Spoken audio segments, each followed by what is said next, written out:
My bosses are being intimate during my nanny hours, and I want to confront them. Earmuffs for all the kids. Hi, everyone. I'm a full-time nanny for a stay-at-home mom with an 8-month-old baby. The baby is honestly perfect. So sweet and happy, nap's great. By the way, this comes from Sunflower92828, and if you want to submit your own stories, go to the r/OKStorytime subreddit. I'm Sophia. I'm Carly. I'm Keon. And we're here to give good advice, Goofily, but we don't have all the answers. We only know what we'd do. So let us know what you would do in the comment. And OP says, I've been with the family for about 7 months now. The mom and dad are both amazing employers.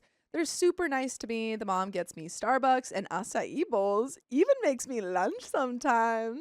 Ooh, that's great. I make $32 an hour with great benefits in an MCOL area. So overall, this is a dream job. Here's my only issue. I'm pretty sure the parents are having spicy sleep during the dad's lunch break. Maybe every day or every other day. They go to their room and I never see anything inappropriate, but sometimes I hear what I think might be the bed moving. It's not loud or anything, just enough to make me realize what's going on. Afterward, her hair is messy, clothes changed, that kind of thing. Today, I asked the mom what she was up to when she came out of the room and she didn't really say much. I kind of jokingly said, "Oh, were you napping?" And she got a little red and awkward.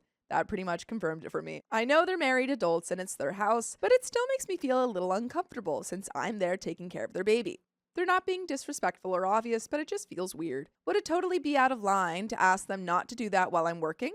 Or am I overreacting and should I let it go? They really are such a great family and I don't want to make things awkward if this is just me being overly sensitive. There are some comments, but I am on the same page of like, yeah, it's awkward. Maybe she could brush her hair. But Tattoo Mania says, how old is OP? OP is definitely over 18 at the very least. I'm assuming she's probably somewhere in her 20s. If she's a full-time nanny. Put a request. Yeah. Amanda says noise canceling headphones. Put a request for like Christmas or like my a bonus. only thing is she might not be able to wear noise canceling headphones unless she's actively staring at the baby the whole time, because she would need to hear the baby cry. Snoot Tangerine says, you are overreacting. I don't think you should make comments to them about what they're doing behind closed doors. I personally feel you should not ask them not to do that. You're overstepping and making it an issue. You said they aren't loud, nor making it obvious. Adults doing adult things. OP says, but I'm working. You don't think it's disrespectful to F while someone's taking care of your kids under your roof? It makes me uncomfortable. They both go into the bedroom and come out messy hair and smiley and makes me feel weird. Okay, girl, this isn't the job for you. Non-issue, yeah. I think you need a new job then. I agree. I honestly agree. Like, these are new parents. Yeah, again, they could brush their hair and be a little bit more discreet. They're new parents. They probably haven't had a lot of time to do this because they've been taking care of a baby. It could calm down. Who knows? I'm just like, truly, I'm like, do you have like roommates? Have you never been in this situation before? And maybe she hasn't. Maybe she's never been in a situation where she's had roommates who are like having spicy sleep and been like, okay, this is awkward. That's my guess. I think she truly is just lacking that bit of life of life experience. Yeah. But I think that if you are uncomfortable, I don't think you can ask them to change their ways. Yeah. To not do in their home. In their own home. I think you could leave. Yeah. You have every right to. Leave if you the are house, uncomfortable. or just quit. New Philosopher 2558 says, I mean, good for them. Many parents end up hating each other during the baby years. These guys are lucky they can afford a nanny and maintain a healthy, spicy sleep life. They treat you well. You can't actually hear anything, so I would not make things awkward. OP says, it's very awkward. They both come down smiley and happy and in a good mood. Great. Like, guys, I know what you just did. You just had spicy sleep. Lucy from Kazoo says, then quit. OP says, this is a super good paying job. The parents are beyond nice. This is the only flaw. I still think maybe I should mention it and maybe they'll stop effing during my workday.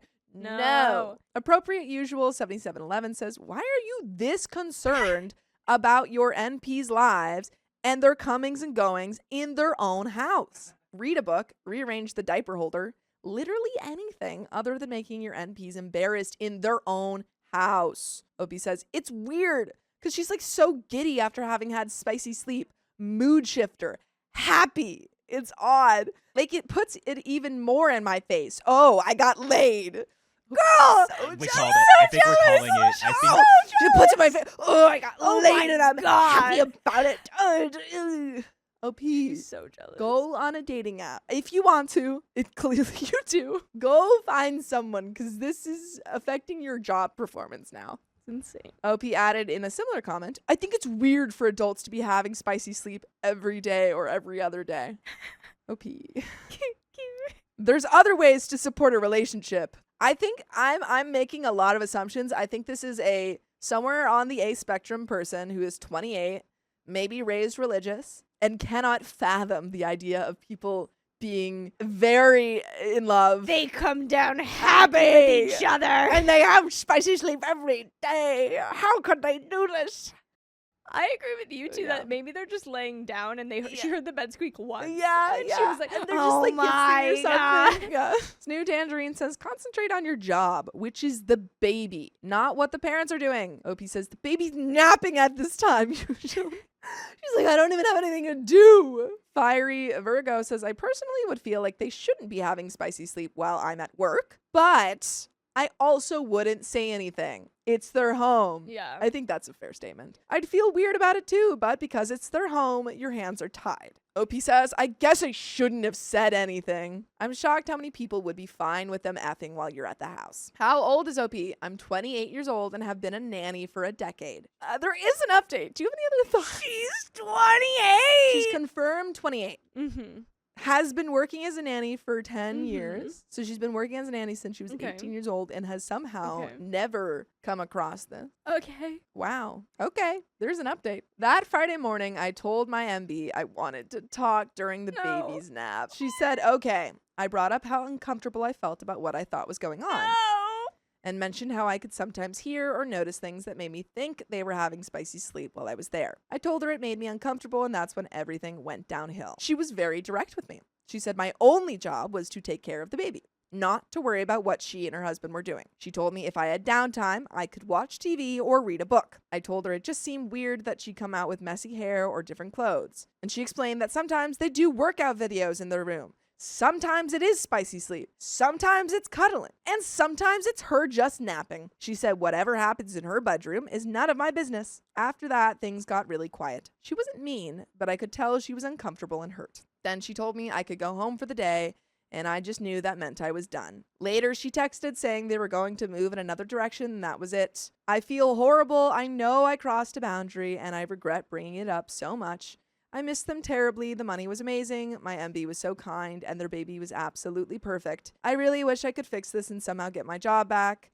How Wow. do I get my job back? It's almost Tough like luck. the whole internet warned you that this would happen. Literally tough the nuts, man. consequences of my own actions. You're not getting your job back. That's tough nuts. insane. And honestly, the mom Yeah. handled that So well. brilliantly. So well. so well. Yeah, literally saw that coming from a mile away. And I bet the mom was like aware Yeah. of what the conversation was going to be Oh, yeah. just based off the hair comment. So she Mhm. probably had that locked. Oh yeah. Oh yeah. Like tough. Oh Dude, my you God. you gave up an like amazing job because you were a little uncomfortable about the That's implication. insane. Again, You're 28. Again, she specified, I think that you're having spicy sleep. She's right. And the mom immediately clarified, yeah, sometimes it is. Sometimes a it lot is. of times I'm reading a book. I'm napping. Exercising. People change clothes. It's insane. People change clothes. Get over. Oh my God. OP, yeah. You literally deserve that. You deserve that. You deserve that so hard. Wow. No assignment says you're allowed to feel disappointed that you messed up, but you need to understand that this was your fault Yeah. and it's your job to take the consequences. OP says, I regret it now. I'm hoping they can forgive me, but everything else pays like $22 to $23. They were giving me $32 and so nice. I'm realizing I messed up. No assignment 1990 says, you need to let the idea of forgiveness go. You are only hurting yourself by hanging on. The job is a loss. End of story. You'll find something new. Next time, if you love a job so much, don't jeopardize it. OP says, you don't think it's worth a try? They are Christian and believe in God. Christians believe in forgiveness. Shut up. Some advice OP was given. I'm getting messages saying I should file a police report for spicy related intimidation in the workplace. That Avery Smile says, dude, do not do that. I saw that comment and that person is insane. You do not have a case. Also, what do you want here? You either want your job back or you want them in trouble. You think that they'll give you your job back if you call the police on them? OP keeps digging this freaking grave. I don't know why deeper. we can't give this up. Girl, Like, you're it's at gone. 6 feet. You're at made 6 it. feet. Start Stop putting the digging. dirt on top at this point. Jesus. Oh my God. You want to call the police on them? My parents that I nanny for us maybe having spicy sleep. Sometimes. I think. Shut up. And oh my God. you were miserable for no reason. You are such for a $32 an hour. literally just such a downer of a person. I would not want to be your friend. Go get laid. Please. Update 2. I sent a text message to my MB on Sunday morning, and she responded this morning saying she forgives me and that she hopes I take this as a learning experience, but they will not hire me back. Yeah. I miss her so much. She said she talked to her husband about everything, and they decided to give me a month's pay until I find a new job. Wow. They're so wow. nice. That is the nicest thing. Sucks to freaking suck, girl. I honestly didn't even expect that. It was really kind of them even after everything that happened. I miss my unicorn family so much. I was completely in the wrong, and I take full responsibility for that. I know I hurt people who trusted me, and that's something I have to live with and learn from. I will not be filing any spicy-related intimidation report. The people who were telling me to do that were not giving me good advice, and I will be keeping my distance from them from now on. From the internet comments? Yeah, you're not listening to them anyway. I miss my nanny babies so much. I can't believe I won't be going back. It breaks my heart because they were such a big part of my life. I keep replaying everything in my head and wondering if there's anything I could say or do to make things right. I know trust once broken is hard to fix, but I wish I could show them how much I've grown and how truly sorry I am. I'm trying to find a new job now, and honestly, everyone's been so rude. It's been really hard. Wow. I can't believe my old employer still paid me $5,200 after letting me go. That's a month's pay. Wow. That was so generous of them. I really didn't deserve it after everything that happened. You're right. To be honest, maybe part of the problem was that I was a little jealous of her. Oh! Really? Wow. So there was some growth. Oh, you think? She's a stay-at-home mom. Beautiful, only 28. Oh my God, they're the same They're the same age. You are jealous. You're so jealous. Did she like the husband? Probably. I bet she did. I freaking bet she They're did. the same age. Oh, this makes so much sense. I mean, did we totally call it? Yeah. Does it make even more sense now that we know that they're 28? The same age, though? No. Yeah. That's Ooh, yeah. You are so jealous. She has this gorgeous home. Oh, she's rich. And her and her husband are truly happy. She's such a good mom, and it just felt like she had this perfect life, her dream life, and I'm the same age, and I think that made me feel small in ways I didn't even realize at the time. I hate admitting that, but it's true. At least you had that realization. By the way, you should realize that you can listen to full episodes of stories just like this. Just go to Spotify, Apple Podcasts, or iHeartRadio and search up OK Storytime. But there is a little bit left to this story. I've heard so many just horror stories from nannying, and it's like, you had such a sweet gig, dude. Oh my gosh. And if the only thing was that occasionally you heard a bed squeak and thought that 1000% meant that every day at lunch they were getting it, maybe they're just happily married, dude. Maybe which is what they it just turns out it was. like each other, dude. I would still never bring that up. Oh my goodness. Yeah, live and learn, I guess. Anyway, there's a little bit left. Now, I just feel so lost. I miss them so much. I keep wishing I could go back and do things differently. I know I can't, but I still hope one day I can find a family even half as good as them. I don't know if I should try reaching out again down the road or just accept that it's over and move on. Yeah. Part of me wants to hold on to hope, but part of me knows I need to respect their decision. Any advice on what I can do to maybe get them back? Or should I just leave it and start fresh? I'm really debating and feeling lost about what the right thing to do is. Learn from my mistakes, guys. Don't leave a good family. Let everything go. Don't let jealousy or pride get in the way of something real. Some things just aren't worth losing the people who truly care about you. Appreciate what you have before it's gone. Comment 1 says, learn from my mistakes, guys. 99% of the comments were telling her to leave it alone. Who was this aimed at? Reply says, as a babysitter, you should leave your bosses alone when they're effing. They're literally creating your future income stream. Another reply says, write the whole story. I was like, does she not know how babies are made? Comment 2 says, I'm not learning from her mistakes because I wouldn't be making this kind of mistake in the first place. $32 an hour? I'm automatically oblivious and deaf during those hours. But that is the end of that story. I heard my wife and her spicy partner insulting me while doing the deed. That's just adding insult to emotional injury. Been in an ethical non-monogamous E&M relationship with my 36 male wife, 40 female, for over a decade. Dang. We've had our ups and downs, but generally it's been great. We have our rules, the most fundamental one being that even in the context of E&M, we would always operate on a bedrock foundation of mutual respect for each other and each other's partners. We never got hung up on the not in our bed nonsense. If my wife has a date, I'd rather she be in her own space where she feels safe and in control. We both take partners back to our home regularly since we have no kids. By the way, this comes from Broken Arrow, and if you want to submit your own stories, go to the r/OKStorytime subreddit. I'm Sophia. I'm Matt. But we're here to give good advice goofily, but we don't have all the answers. We only know what we do, so let us know what you would do in the comments. And we had agreed that if one of us gets home and the other is with their partner, then we don't disturb the date and just wait until it's over.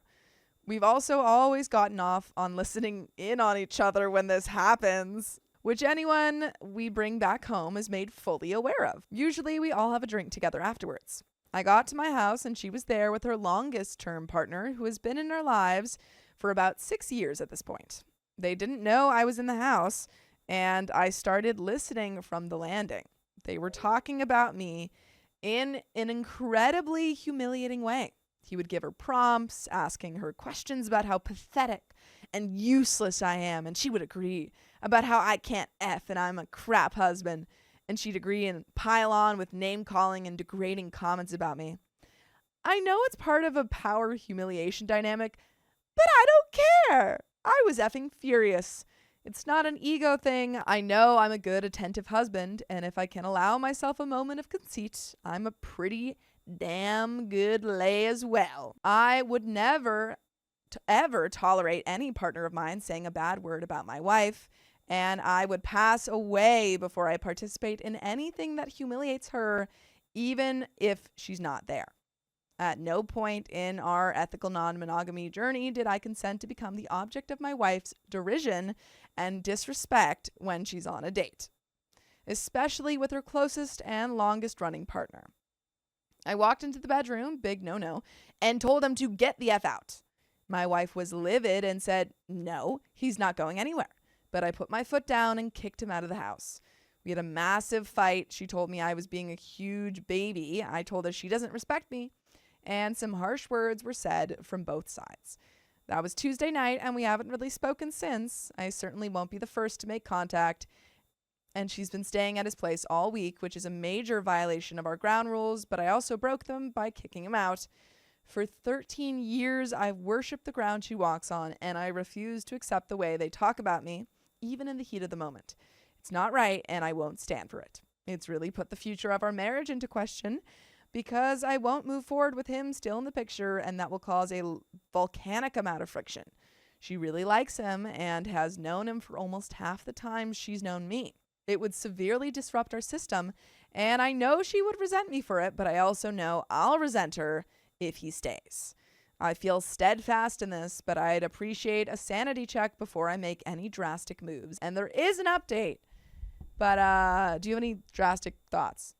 I don't have drastic thoughts. I have ooh, damn, this is some sticky situation you stepped into, because on one hand, I understand the husband thinking like, hey, I'm okay with you having spicy play. I'm okay with you having like role play and getting into it, but not at my expense. Exactly. Like that's just disrespectful. It's too far. It's too far. Yeah. And it's disrespectful where there's no need. The only thing I would say, obviously, I think OP was kind of reacting, and I mean, he said in the heat of the moment. Right. But right. I probably wouldn't have burst in just because you have those rules in place. Right. If I were to go back in time and like redo that situation, I would have OP not enter, wait until the thing was over, say, hey, we need to talk. I really don't. I heard that, you know, what you guys were doing. Really don't appreciate that. If you could not do that in the future and really set that firm boundary.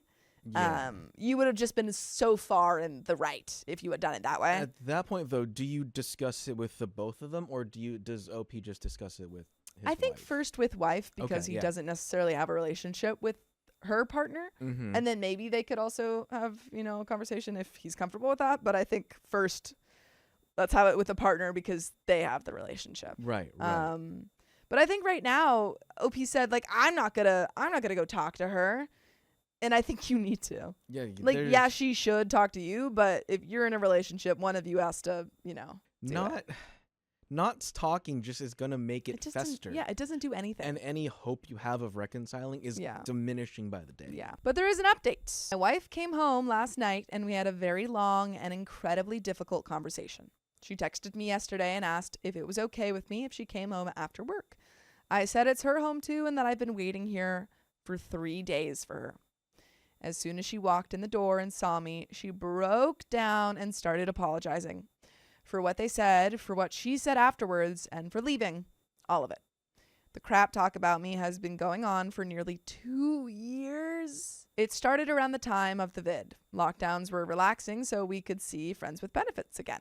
She had told him she'd missed him during spicy sleep the first time they met back up. He told her, yeah, because all she's had in lockdown is me. And it escalated from there. They don't do it regularly, just from time to time, and she was mortified I heard it.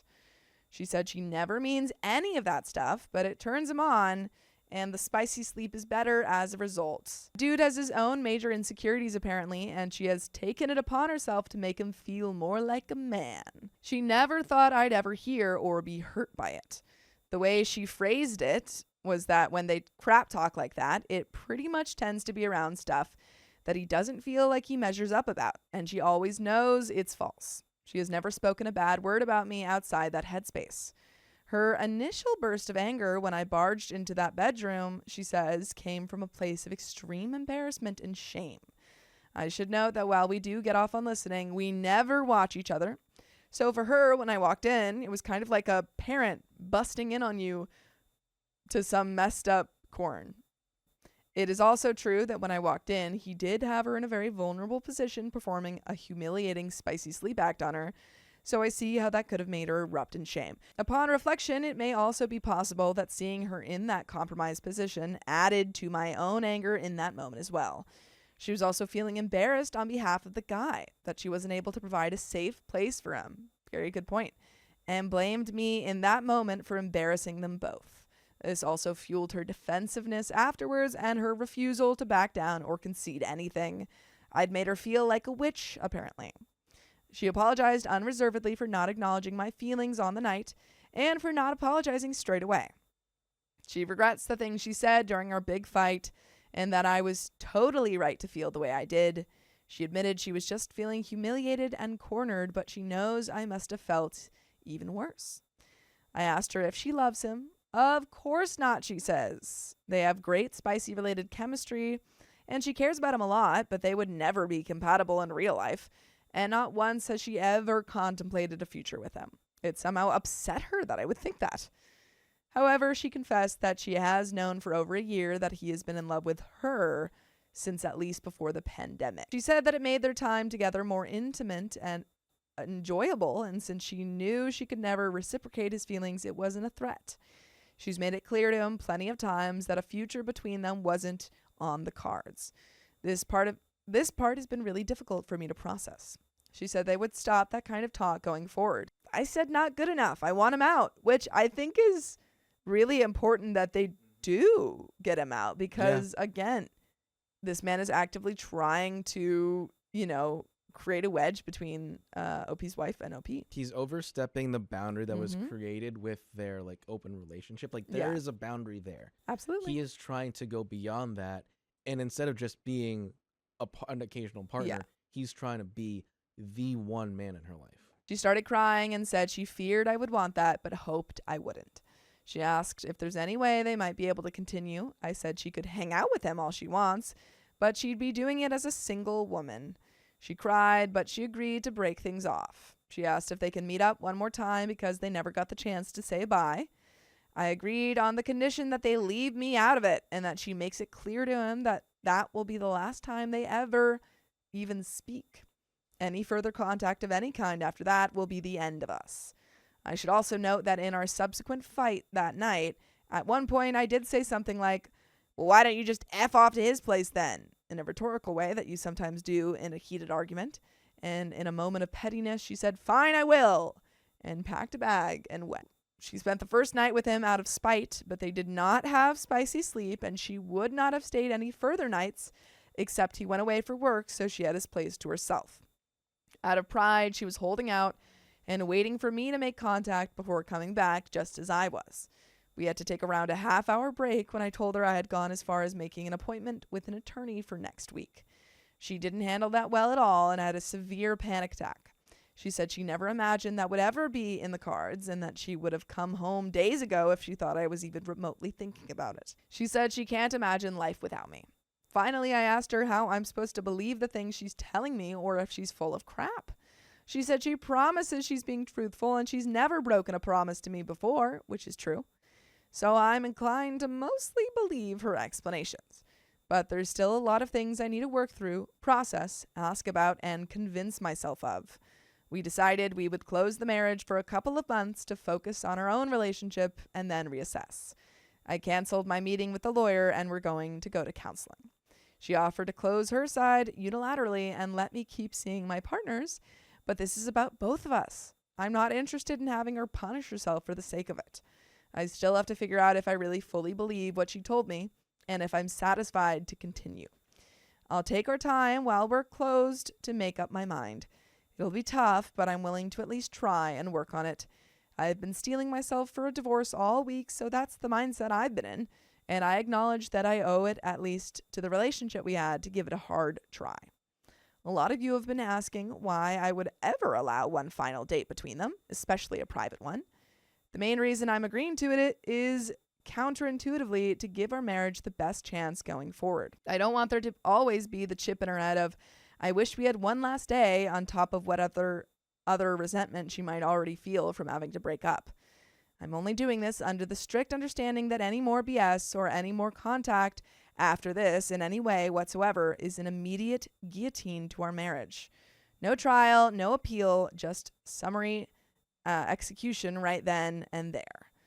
Underpinning my decision, though, I have to admit that for the past week, I've been painting myself a light shade of apathy.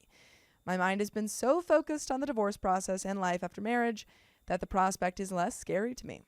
Logically, I should have been furious that she even asked to see him one last time. But honestly, I just don't care. If it helps you move on, go for it. It seems I'm the one more mentally prepared for divorce than you are, so if you want to blow it all up, go for it. I'm ready. They're meeting up tomorrow, and she has made it clear to him that this will be the last time.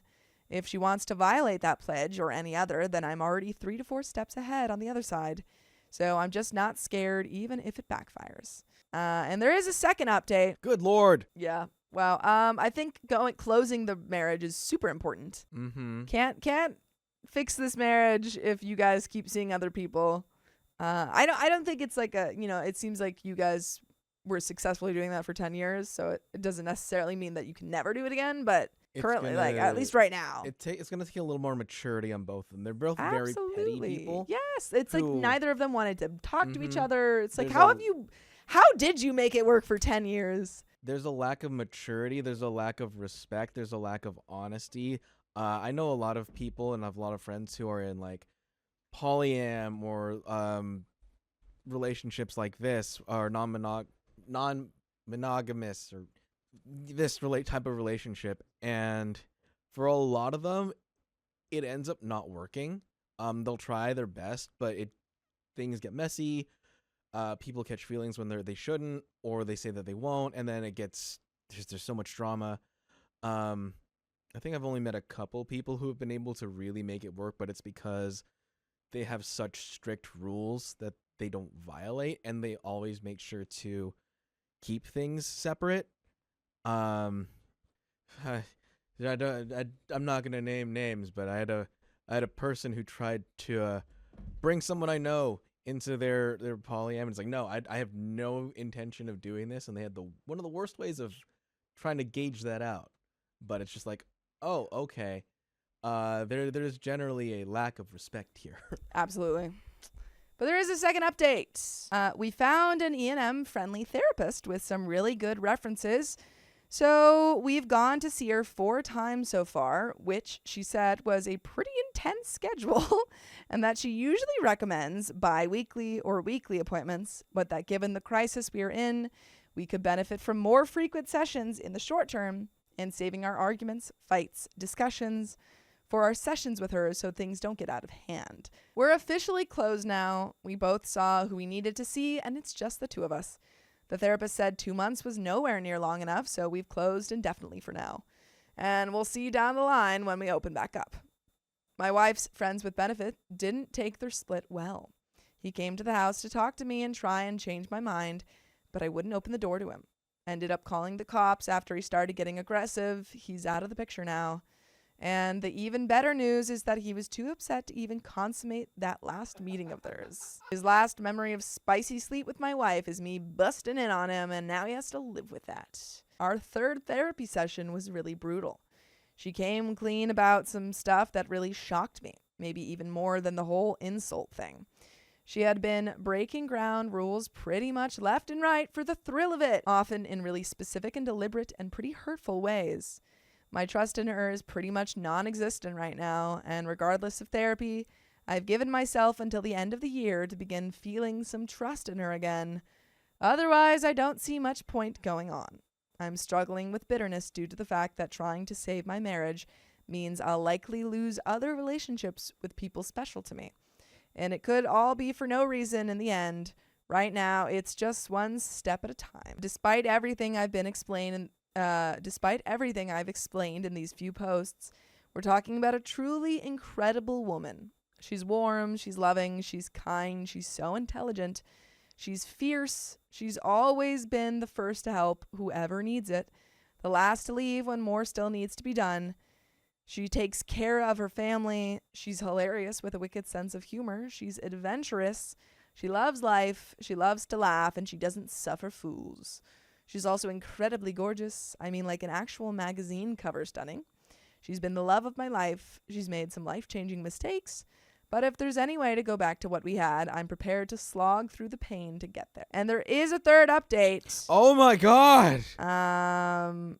Yeah. And also Miss Jaybird says, is she though? She's a cheater. To be clear, wife didn't cheat. They're in an ethical, non-monogamous relationship. The problem that, what she did was she was insulting OP during spicy sleep with that partner as part of spicy play, role play. But OP did not agree to that. So that was the problem, not cheating. Yeah, I think it seems like you want to try, so give it a shot. It might not work. I think they have both some growing up to do. As old and as seasoned as they are, there is some serious soul searching that they need to do. They need to find what's important to them, and they need to determine whether or not they are comfortable with each other. Yeah. Because maybe it's just that they're not comfortable being with the other person exclusively. Well, it seems like that was never something they were comfortable with in their relationship, which, you guys have to relearn that before you can even think about doing, your E&M again. Do you want to be together because you like each other, or do you want to be together because it's safe? It's safe. It's socially acceptable. You've done it for so long. Yeah. I don't know if it's working for y'all. No, I don't think so. But there is a 3rd update. We tried our best, but unfortunately it has not worked out. I haven't been able to get past it. There's no trust there anymore. There's fondness, but I don't know if I even call it love anymore. She's pretty devastated, which I don't take any pleasure in. At least I'm doing a pretty decent job of letting go of the anger. Therapy has helped a lot for that. Maybe if it was just our relationship impacted, we might have been able to make it work, but it has had a ruinous effect on a number of other relationships as well, and an impact on my life beyond just my marriage. Among other things, she has sought out and slept with a couple of close friends and a work subordinate of mine. Those friendships, which I've had for decades, are now over, and that person at work has been let go. All of it is having knock-on effects on other parts of my personal and work life. It's not something I can get over. The separation and divorce will at least be amicable. We won't be battling it out in the courts. We've already agreed on a division of assets that we both agree is fair. Luckily, neither of us has had to rely financially on the other while we've been together. I've decided that after the divorce is finalized, I'll have no more contact with her whatsoever. I need a clean break. One silver lining is that I've been able to meet back up with a couple of my partners from before and had a grand old time. I made the mistake of saying genuinely and with no bad intention that at least now she can meet back up with the other guy again. She didn't take that the way I meant it and thought I was having a dig at her, and we had a big fight, but then it smoothed over. In any event, it's on to the next adventure now. May enjoy single life for a while since I've still got a good chunk of my youth left, and fortunately, I still look like it. I'll take my wins wherever I can get them. I'm in mourning, but also excited about what life has in store. One major thing is that she never wanted to be a parent, and I did before we got married. OP, you probably shouldn't have gotten into this relationship at all. I've definitely ended relationships over that question. Yeah, it should be talked about before it's an important you get into question. a serious relationship about whether or not, if this is something that, you know, like if you go into a relationship and you're like, I want this to go long term, you should be on the same page about kids. Because if one of you wants kids and the other one doesn't, that's usually not something that's not really a, thing that can be done halfway. Yeah, you don't have half of a child. Yeah, there's no real compromise to be made. Whoever gets their way, the other's going to have, even if it's not active or even conscious, there's going to be some aspect of resentment there the entire time of that relationship. The prospect of fatherhood is open to me again, and that's really life affirming. Onward and upwards. And you know what else is affirming for us? When you listen to full episodes of stories just like this. Just go to Spotify, Apple Podcasts, or iHeartRadio and search up OK Storytime. There is a little bit left to this story. Do you have any final thoughts? I would like to quote the lawyer princess in the comments. With spouses like these, who needs enemies? Yeah.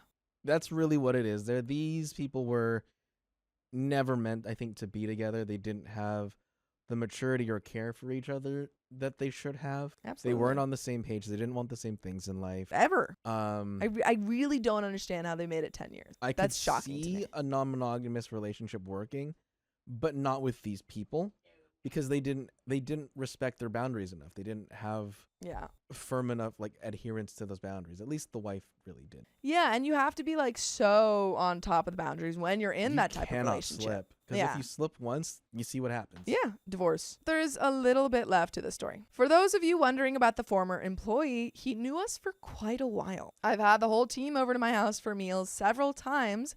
We kept our private life private. He had no idea of any arrangement, nor did he even claim to have been told there was an open marriage. We all have a morality and team cohesion clause in our contracts. If your actions, in or out of work, damage your ability to work together with your team, especially if it's because of something you've done to a team member, whether or not it's at the office, then you are subject to a review and possible termination. He was fired because his actions had a harmful effect on his colleagues' personal life, to the point where it was not possible to work cohesively together anymore. He has no legal grounds for a lawsuit. And that is the end of that story, folks. But, that is not a relationship that will or should continue. I've had a spicy awakening, but it's for another man. Oh, that's rough. My wife and I are 36 and have been married for 15 years. We were high school sweethearts, neither of us having slept with anyone else. We grew up conservative, evangelical, and she was my first everything. We married at 21. By the way, this comes from monogamish too risky. And if you want to submit your own stories, go to the r/OK Storytime subreddit. And I'm Angie. I'm Carly. And we're here to give good advice goofily, but we don't have all the answers. So we're just going to guess what we would do in this situation. But if you would do anything differently, let us know in the comments. During our mostly long distance dating period, our physical chemistry was intense. Her libido was through the roof, and she constantly wanted to be intimate, probably more than I was ready for thanks to our religious upbringing. I was looking forward to marriage and what I thought would be the craziest spicy related ride of my life. Yeah, you know how this story goes.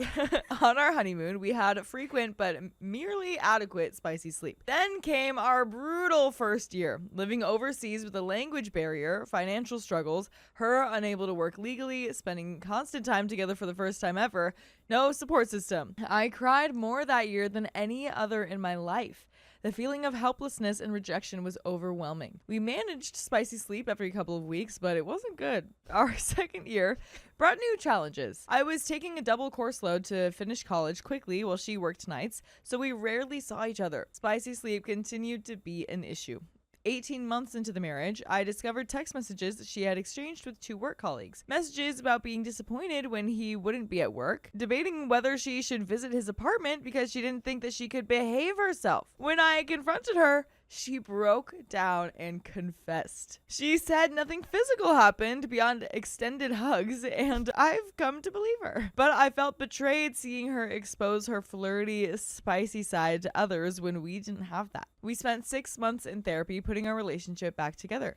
We moved to a new city for a fresh start. Things never became as bad as those first 2 years, but they never became amazing either. For the next 5 years, I struggled trying to push our spicy-related relationship forward, then eventually just gave up. It's been static for the last 12 years. Our spicy life is decent, but vanilla and routine. Weekly scheduled frequency, she finishes. We use multiple positions, but little details are left out. Because she doesn't enjoy giving or receiving. I have a higher libido, but not by much. My biggest problem was that she never showed real interest in spicy sleep. Never initiated, never wanted anything beyond vanilla intercourse, remained awkward about parts of it. The spicy sleep itself was usually decent once we got into it, but I stopped initiating because the rejection felt too painful. She switched to scheduled spicy sleep, which I thought I had made peace with. A year ago, I made a comment about her wearing sundresses because I find them schmexy. She got upset and offended. I told her that I wasn't going to spend my life with someone who got upset that I saw them as a spicy being, that we needed to work on this. She agreed and said that she'd get counseling. Then, for reasons I don't understand, I completely forgot about this conversation. A month ago, I would have said that our relationship was solid. Good communication and trust, similar goals and outlooks. We have a young child, great careers, we're upper middle class and reasonably attractive. Things seemed good. A few weeks ago, I got home from a trip and she wanted to talk. At a work conference, she had felt intensely spicily attracted to a married colleague. They discussed the tension and he indicated that his relationship was somewhat open. She told him that ours wasn't and they agreed that nothing should happen. He did kiss her neck during a hug. That's something happening. That is something happening for sure. For sure. Which I immediately said was a boundary violation. Yeah. She agreed and apologized. But then she told me that this encounter made her realize that our relationship was missing spark and spontaneity. She wanted to explore being monogamish, feeling that she had missed out on sleeping with other people and exploring her spicy proclivity. She wanted an arrangement where we could play with others a few times a year while traveling for work. She was no longer satisfied with the status quo. Initially, I was interested. I've never slept with anyone else either and had always mourned missing that experience. But after soul searching, I told her I couldn't do it. I didn't feel loved or secure enough to watch her with someone else. She was disappointed, but understood, though she also felt that she couldn't continue the status quo. It became clear that she was intensely attracted to this guy and had really wanted to pursue it. She told him that she decided not to pursue anything. The more we talked, the more I realized a hard truth that we've both been avoiding for 15 years. She's not all that spicily attracted to me and hasn't been for our entire marriage. She isn't repulsed by me either, which is why we don't have a non-existent bedroom, but she thinks that she should feel something more than what she does. This was brutally difficult to deal with, especially compared to her butterflies in the stomach feeling for the other man. If not for the overall strength of our relationship and our daughter, I would have bailed rather than endure being married to someone who's okay with sleeping with me but really wants to sleep with someone else. But it gets more complicated. Talking over the past weeks revealed something surprising. My wife has been going through a spicy related awakening for a year, and I completely missed it. When I told her a year ago that I needed to be with someone who recognized herself as a spicy person, she took it to heart. She read extensively about spicy proclivity and how evangelical purity culture distorts healthy spicy related attitudes. She asked me to attend a marriage retreat her therapist recommended, which I blew off. She started wanting more physical affection, which I also dismissed. She began following adult content on social media and asked if we could watch porn together. Until then, I thought that she hated the idea of porn and would be devastated if she knew that I watched it. All of this happened over 9 months, and I still didn't recognize that she was changing. Maybe I ignored the signs to avoid getting my hopes up. We had worked on this in our early marriage with no change, which led me to give up on her ever changing. Yeah, because I guess that is true. I forgot about that. Because when I was reading that, I was thinking like, so you've been wanting this the whole time and you've just been ignoring her? But that is a good reminder. He did like try to, he was saying that he like didn't want to get rejected more. So he just kind of stopped initiating. It does seem like though that maybe the biggest issue was that he forgot that conversation, and then she went and actually like was like, okay, I'll put in the work, like I'll do it, sure. And then they totally just switched roles, and like she was getting rejected now. Yeah. Oh my gosh. But since she brought up the open marriage idea and I rejected it, things have been different. She's buying schmexy clothes, including sundresses, and is enthusiastic about it. We did an online compatibility quiz, and she had more items on her list than I expected. We went to a spicy club. We've been having more and better spicy sleep. She said that she feels more spicily aware and open, that for the first time in her life, she feels like a spicy being. However, she doesn't feel attracted to me. I think she's confusing the infatuation feeling that she had for that guy with what she expects to feel from me. If you're completely unattracted to someone, do you get aroused with them and have loud during spicy sleep? You're giving details. I know. You can't have new relationship energy with someone that you've been married to for almost half your life. She's still bummed that she can't do anything with the other man and can't ever sleep with other people. I think she's still in crush mode and craving those feelings. So I'm kind of getting what I always hoped for. My wife having a spicy related awakening and wanting to explore her spicy proclivity, including with me. Okay. Unfortunately, it's not happening on my terms. Maybe it won't last. Maybe she'll want things I'm not comfortable with.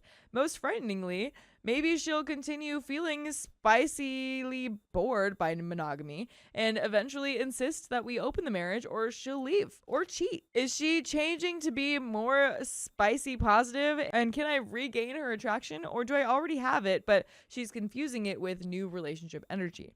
Or am I lying to myself, and what's actually happened is she's having massive spicy chemistry with the other man and I'm just getting spillover? And there is an update. April was definitely the darkest month of my life. During the first couple weeks, I got clingy and anxious and asking for reassurances from her. I didn't get them. To her credit, she refused to tell me what I wanted to hear. That left me with an uncomfortable truth that I'd been avoiding for 15 years of my life. My wife is not really attracted to me. She's not repulsed by me either, which I think is why we don't have a dry bedroom, but I don't really get her motor running. I realized since day one, I've asked my wife to carry an impossible burden, to use her body to validate me as a husband and as a man. I've asked her to soothe me with spicy sleep, to reassure me when I get reactive, but I'm a bottomless pit of need and it was never enough. So being needy and clingy is incredibly unattractive. Growing up in purity culture, getting married young, not having spicy sleep, and living overseas by ourselves for our first year was a disaster, especially for her. She went from college and friends and control over her life to living overseas with a spicy, needy guy who constantly pressured her for spicy sleep and was passive aggressive when he didn't get it. Yeah, that's a-hole move. Okay, there we go. That's not good, OP. No, that's terrible. That's definitely terrible. I can't defend you on that one. There's no defending. That's the worst. No wonder her desire evaporated overnight. My wife wants to want me, but that's not how it works. It's not her fault. The duty spicy sleep she's provided for 15 years was doing damage to her psyche that I didn't realize. Yeah, because it's not a duty, my guy. Exactly. She basically shut down her spicy side because dealing with it was too overwhelming. I'm not entitled to anything from her. Nothing. She doesn't owe me love, companionship, intimacy, or spicy sleep. If my needs aren't being met, I can communicate them clearly or walk away. But I literally never considered leaving her over this until now. I can't control or change anything other than myself. Not her, not this marriage. I need to be assertive about my needs and boundaries and be willing to walk away if they aren't met. I make a good income. And when thinking about how betrayed I felt, I kept coming back to how I'm a great husband because I take care of her and our kid. I'm kind and financially successful. But those are table stakes, not turn-ons. She needs more than that to be attracted to me. We don't have the egalitarian relationship I thought we did. She manages our social life, calendar, everything to do with our daughter, the household. I just let her take on everything except finances. She's responsible for all the emotional labor of managing it. Overall, I haven't been a great partner. I want intimacy mainly for validation. I am not a good listener, don't do kind things with no expectation of return. I am not particularly interested in various aspects of her life. Over the years, I started taking her for granted and giving her the leftovers of my time, energy, and attention. So here's what I'm doing now. The night she told me about the attraction and suggested opening up the relationship, I started thinking about dating prospects if I were single. My first thought was, I need to get my crap together. If I suddenly felt the need to be attractive to hook up with strangers, why hadn't I been doing it for my wife for 15 years? I've been coasting with my dad bod and jeans and t-shirts for years while my wife is hot, does CrossFit, has great style, and carries herself well. I stepped back and asked myself, if I were an attractive woman, would I want to sleep with me? The answer was no, not really. I immediately started lifting and eating clean. After a month, I switched to CrossFit and added yoga. In 6 weeks, I've dropped 11 pounds and added muscle definition. I got microneedling for acne scars, bought new clothes, started a full skincare routine, got braces, and improved my haircut. Oh my God. Wow, he's going full makeover That's here. honestly the looks aspect. I don't even think was going. Like, I think you could have done way more, just like emotional how I treat my wife were. Yeah. Over this stuff. Like, great. I'm Right. glad that you are feeling better and happier about your own appearance. But like, Yeah. I think she still would have loved you, dude.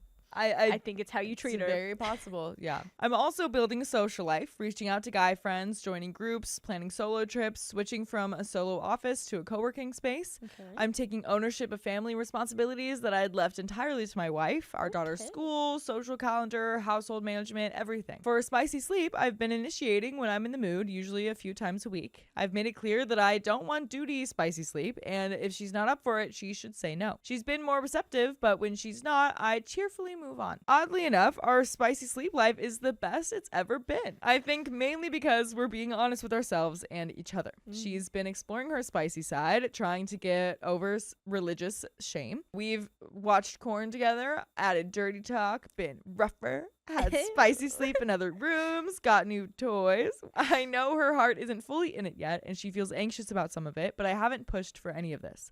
She's pushing herself. I'm not trying to be needy or clingy. I've stopped mapping her mind or monitoring her moods. I don't ask what she's thinking or feeling. Don't ask for commitments. Don't snoop. If she's going to leave or cheat, she's going to leave or cheat. When this started, the possibility of divorce felt like devastating. I couldn't fathom it. After a few weeks, I started thinking about my life after her. I calculated alimony and child support, looked at my budget, thought about how it might be fun to sleep around, take solo vacations, get a dog. If I get divorced, I'll be an attractive, high-income single man in my late 30s in a major city. How bad could that be? And you lost me again, OP. My 40s and beyond are going to be spicily fulfilling one way or another. Either we build a spicy sleep life that we're both excited about, or we move on. I'm no longer willing to put my needs on the back burner like I have for 15 years, and I'm no longer willing to tolerate a wife who only tolerates me. Basically, I'm not trying to rebuild a marriage, I'm rebuilding a man. If she wants to come along and put the same level of work into herself, awesome. But either way, this train is leaving the station. My first marriage is gone. There's a slim chance I can build a new one with this same person, but either way, I'm going to have an amazing life going forward. But we do have a second update. 11 weeks after the open marriage bombshell, no huge changes in our relationship, but we're slowly moving forward. Internally and externally, I am becoming a different person. Our spicy life is trending in the wrong direction, unfortunately. We're so close. We're always so close. And then it just falls back right down. We averaged 3 to 4 times monthly before, had spicy sleep 6 times in April, but only 4 times in May and once so far in June. I've got another piece of advice for you, OP. Yeah. Stop tracking it. Stop tracking it. What is this? Why do you remember? I don't We're putting know. so much pressure on numbers. Stop tracking it. Stop doing that. I've been getting shot down more when I initiate. I suspect we had an initial burst of motivation that's now feeling like a slog. I've suddenly developed premature finishing issues, which I've never had. I think it's due to not being with myself as much. Spicy sleep having more meaning now and increased anxiety about being in my head during spicy sleep. I went from thinking this was about general attraction to wondering if it's about the style of spicy sleep and her wanting more dominance and variety that she thinks only someone else could provide. Despite this, the spicy sleep we're having has been above average for us. We're communicating better and she seems more into it. We've been continuing to flirt, and she sent me a spicy text while traveling. Our day-to-day dynamic is one of the bright spots. We've been spending time together, laughing, flirting, hugging, and kissing multiple times per day, going to bed at the same time. This helps me feel like there is something worth saving. We've had 3 sessions with an ASECT certified spicy sleep therapist who's fantastic. We're also doing a 4-day intensive with Dr. David Schnarch in Colorado, which should be challenging, but hopefully breaking through inducing. For physical attractiveness, in 10 weeks, I've lost 20 plus pounds of fat. Wow. My stomach is flat and I can see my abs starting. I've had 2 rounds of microneedling for acne scars, got braces, upgraded my wardrobe significantly. People have been commenting on how much better I look and dress. I've detected more flirtatiousness from women, something that rarely happened before. I'm building a social life with other men and taking on more parenting responsibilities. We had a frank conversation about her lack of attraction to me. She said that if she met me as a stranger, she'd find me attractive, but our history and her religious shame make it hard for her to desire me now. But I desire that you go find full episodes with more stories just like this one on Spotify, iHeartRadio, Apple Podcasts, or whatever your favorite podcast app is. Just search OK Storytime. And there is a little bit more to the story, but okay. It's a little bit of like a summary on like how he's improving himself from before. I totally understand that she's having trouble getting past everything that's previously happened. For sure. 'Cause I mean, that was some pretty like... That was a lot. That's a lot of stuff that happened before. But there is a little bit more to the story. I've given myself 17 months from the crisis to see real change. At month 2.5, the changes I'm making need to be for me, not to manipulate her feelings. I can't control whether she stays or goes. When she talked about wanting to flee the marriage and experience what she missed, I stayed calm. I listened, slept fine, and had a good workout the next morning. I've learned that when I freak out, she shuts down. When I stay steady, she opens up. The bottom line is simple. I'm not trying to rebuild a marriage. I'm rebuilding myself. My 40s are going to be different, whether she's a part of them or not. And we got a little bit of that in the last update, but that's what we end it with, too. Okay. Yeah, I think there's a lot of just focus on individuality, and that's for sure. Okay, but that potentially be leading you more to divorce. Yeah. Because there's not that focus. I fully agree that you need to work on yourself. You need to be happy with yourself. But like, if your ultimate goal is to make a marriage work, it needs to still be together. Which it is. You guys are doing together work. Yeah. I really do have hope for you. Yeah. I feel like, we've seen a lot of things improving. I do think, there are just some things that seem to be missing. Just keep being patient, my dude. Yeah. Keep being patient. I think you have some work to do. You're doing work, but I think you have work to do in possibly your religious upbringing. Yeah. If the upbringing affected your idea of like, oh, my wife needs to provide me with this spicy act. You know what I mean? Yeah. Like, if that's the case. If it's not, then like, you're doing don't good. do that. But like, it doesn't. You don't need to. You don't need to. But focus on the emotional stuff now. Now that you're getting physical stuff down and all that kind of stuff. When there's spicy sleep problems, I feel it's like usually not, from what I've heard anyway, and from this, what this story confirms, I feel like it's the lack of the emotional connection. Yeah, it's not about attraction. Yeah. It's so many other things that go into it. So keep doing what you're doing, and I hope you guys work it out. Good luck, OP. Good luck. That was just a roller coaster for sure. My father saw something he was never supposed to, and now he's furious. Rah! That's your father. You sound like Chewbacca. My dad, 52 male, walked in on me, 26 male, having spicy sleep with my girlfriend, 25 female, and now he's being weird. We're out of town and all staying in a house that my girlfriend and I are paying for. We thought we were going to be alone for a few hours because that's what they told us, and he was opening doors without knocking. By the way, this comes from throwaway02675, and if you want to submit your own stories, go to the r/OKStorytime subreddit. I'm Carly. I'm Angie. And we're here to give good advice goofily, but we don't have all the answers. We only know what we would do. So let us know what you would do in the comments. I can move past it and be an adult. It's awkward, but whatever. My dad just feels really weird about it, which I understand because I feel weird too. I just think he might be taking it too far, and I want this to stop. To be fair, it wasn't exactly spicy sleep, and I think I would have rather him see me having spicy sleep than what he saw. I don't want to describe it graphically, but I was going down on my girlfriend, both of us were being vocal, and it was a little bit kinky. I was very into it. It was overwhelming to see, I'm sure. All of us were embarrassed. My girlfriend cried, but after a second, we were fine. My father is acting absolutely insane. A few hours later, mind you, after I had cleaned myself up and changed my clothes, I hugged my grandma and kissed her cheek. And he told me to stop. He is being weird about my girlfriend of 4 years sitting next to me, or me putting my arm around her. I took a sip from her cup, and he looked like he was gonna puke. The worst is my cousin saying I should consider growing out a beard, and my dad slammed his hand on the table and walked outside. For context, I like body hair, and my girlfriend has body hair, and my father saw me with my face buried between her legs, so I think that was just too much for him. It's things like this, with many more examples if they're needed. I thought we could move past as adults, but I think I need to talk to him. I just don't know what to say. I can apologize for him having to see that, though I don't even know if that will work. Would it be better to just keep pretending that never happened, or should I confront him? And if I do confront him, what should I say? It's a little bit much if you ask me, and I'm sure my mom would just laugh it off. But he's acting like it's the end of the world. And we have some comments. Oh, God. My thoughts are just, I'm really, really hoping that this never happens to me. In either situation, either role, I hope I'm never involved in a situation like this.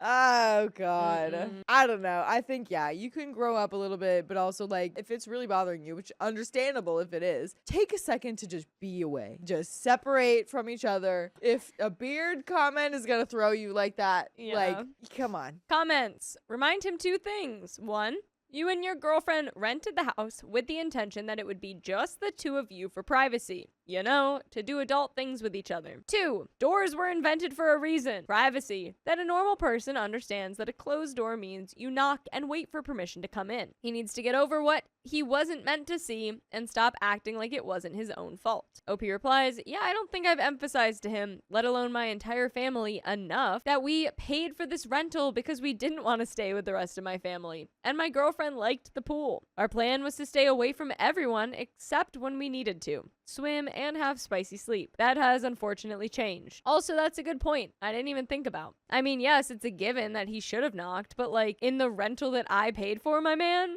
just walking in rooms when you know we're alone. And we have an update. I would also counter, and I'm not on your dad's side, but lock the doors. It's been a relatively boring few days with a fairly hilarious conclusion. First and foremost, thanks to everyone for the advice. I was in a weird spot when I posted, and I'm thankful that I had someone to talk to, and the different opinions helped a lot. I didn't reply to everyone, but I definitely read every single comment. I spoke to my girlfriend the night I posted, and we had a really good talk about it after reading some comments together.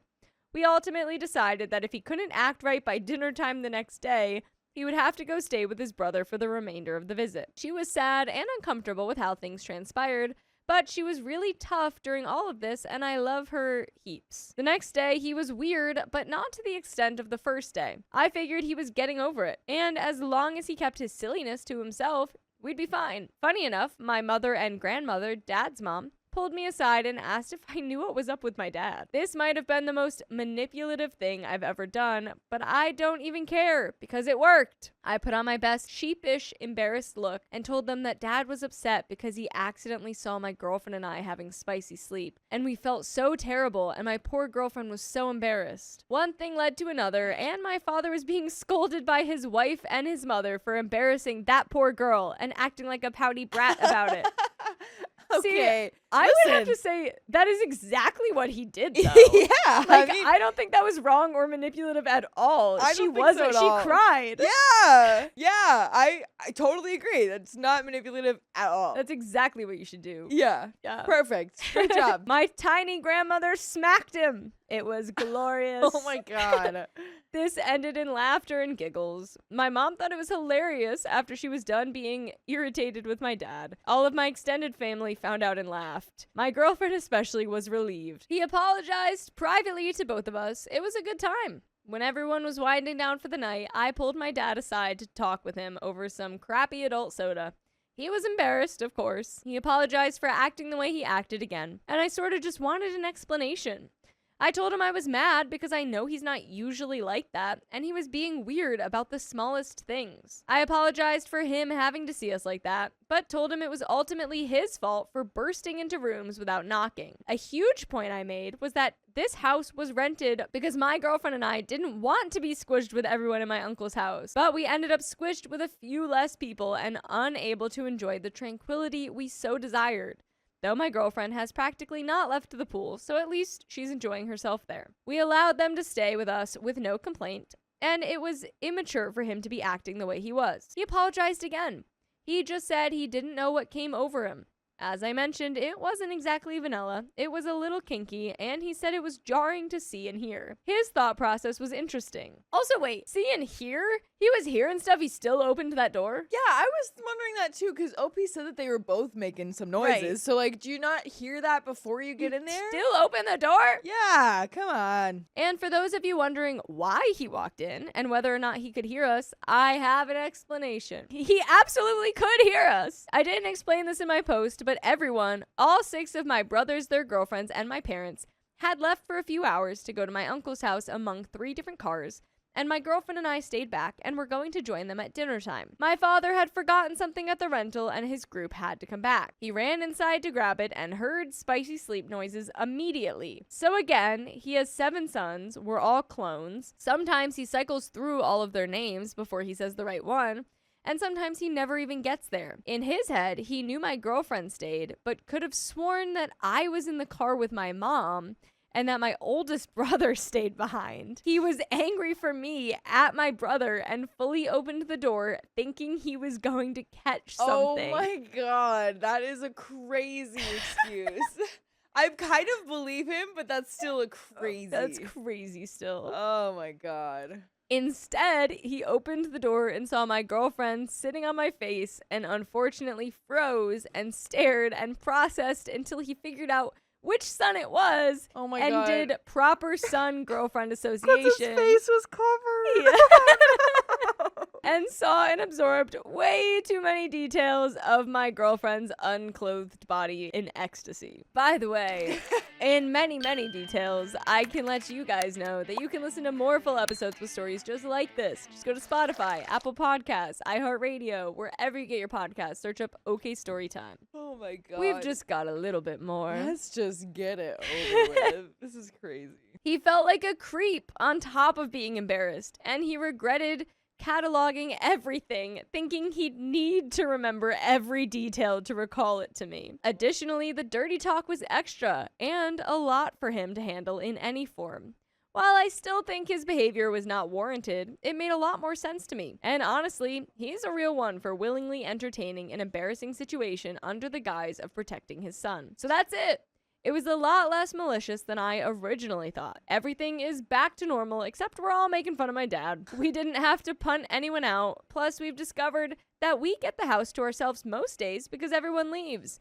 So we've just been doing our thing. We're still here for a few more days, and my girlfriend just wants to swim and have spicy sleep. And I'll be happy to make that happen. Nice. And that's the end of that story. all right. Well, I'm glad that everyone was so happy and laughy about that. you got what That's you wanted in the crazy. end. That's crazy. That is so crazy. I really like I can't even imagine how my family would react like that. I don't know if we'd be able to laugh about it like that. I don't, and certainly wouldn't be telling the entire. Yeah. He had so many brothers, and you're saying that Yeah. you're telling the entire extended family Yeah. too? You're what, one of 7? Yeah. That's what you said? Insane. Oh god. Insane. My boyfriend said his female friend's name while we were intimate?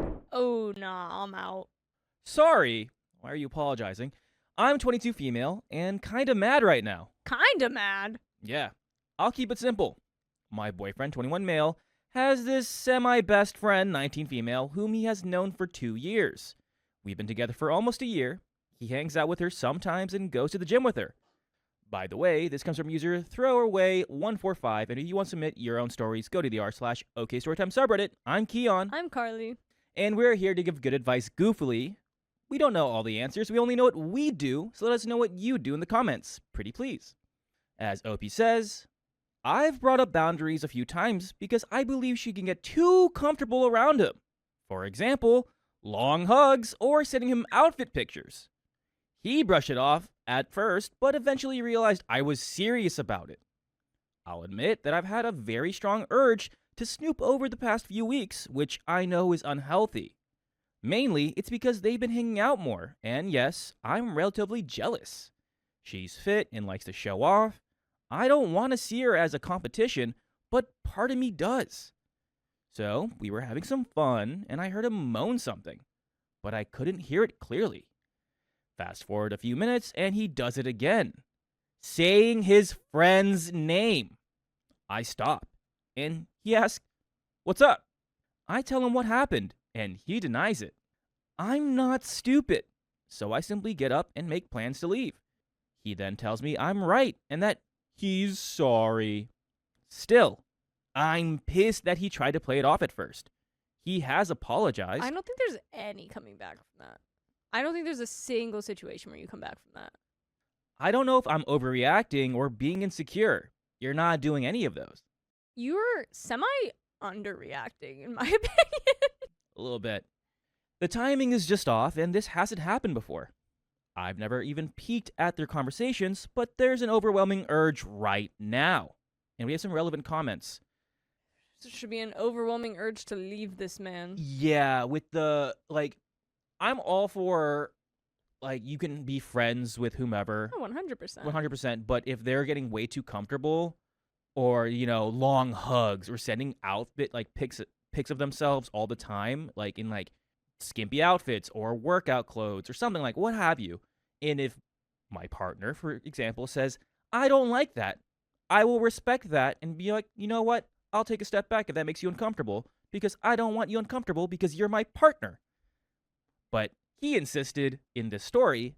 He's like, nah, why you think it like that? She's my friend. We're cool like that. Relevant comments here. Postal Grip, not cool. If he wants to continue your relationship, he needs to set his own boundaries. He can't be fantasizing about her, especially when you're having spicy sleep. If he can't see what's wrong and won't make changes, then it's not worth it. OP responds with, if that's the case, I'd be done. Sorry, but I don't need my partner fantasizing about someone else during spicy sleep. He says it was a simple mistake, ×2. He does admit he messed up, but I don't see how we can improve things with her still in the picture, if you understand me. Puzzle Grip says he obviously had to have been thinking of her in some context for him to say her name. He definitely wasn't thinking of you while having spicy sleep, otherwise he would have never slipped up. OP responds with, makes me sick. Me too. Cakeless one, it's not me. Do you think he's cheating on you, emotionally or physically? OP responds with, I don't want to say yes, but my gut says something is off. Cakeless one also responds with, trust your gut. Maybe there are some friends or a mutual friend who can talk to you privately. Ask them, what's up? Initially, I wouldn't be accusatory, but keep a watchful eye. Don't confront him just yet because he will try to cover his butt. Trader Bob01 says, do you want to live your life always wondering where he is, who he's with, what he's doing? If the advantages of being with him outweigh these things, then stay with him and accept this in the way your relationship with him is. You are doing yourself a disservice if you stay with your boyfriend, because then he knows you will tolerate this behavior with this girl and possibly the next one too. OP responds with, I definitely wouldn't be able to handle that. No. Though I don't want to just leave after a year, I still love his butt, and I don't want to tell him it's me or her either. Sigh. AKJYSDIUH708 says, then don't. I wouldn't give him an ultimatum because he's already crossed a line that can't be forgiven. I think you should end it. I would not be able to ever be comfortable with him having any female friends after this. I would drive myself mad about it. We do have an update 6 days later. I think they break up. I think they break up. I think they should break up. Do we think he's cheating? I think there's probably some form of emotional affair. 100%, Or especially emotional spending so cheating. much time with her, and OP's been uncomfortable and kind of told him outright, stop that. Yeah, In a sense, not fully stop hanging out with her, but take a step back. I think that it's totally okay. Everybody can have well, not everybody. I don't think everybody can handle it, but people should be able to have friends of the opposite gender. But you should, as a friend of the opposite gender, also be respectful. And girls are so quickly able to tell who is and who is not doing that. OP knows. OP knows she probably actually doesn't respect OP as a person, and it's just like, I want your boyfriend. That's what I'm saying. That's my guess. Here's the update. Yep, most of you were right. I'm glad I posted here because part of me felt like I was overreacting, which wasn't the case. He realized I was pretty pissed, and I sat down to talk with him. I told him if there was anything I should know, he should tell me now. He acted stupid, so I told him that if he had nothing to hide, I wanted to see his phone. Specifically, their conversations. To my surprise, he actually let me see it, but it was super obvious he deleted a lot. So, I went into their Facebook Messenger chat, and he got super nervous. Uh-oh. So, I already knew what I was going to find. Took him a few seconds before he grabbed his phone, and he confessed right after that. They only kissed, and it didn't mean anything. My gosh, I felt like I was going to explode. How can someone do this so close to our anniversary too? I left, and I haven't talked to him since. I'm pretty sure they've been effing behind my back for a while. It disgusted me. There have been a few times where we were together after he got back from the gym, or hanging out with her. So I'm definitely getting tested very soon. Good, OP. Smart.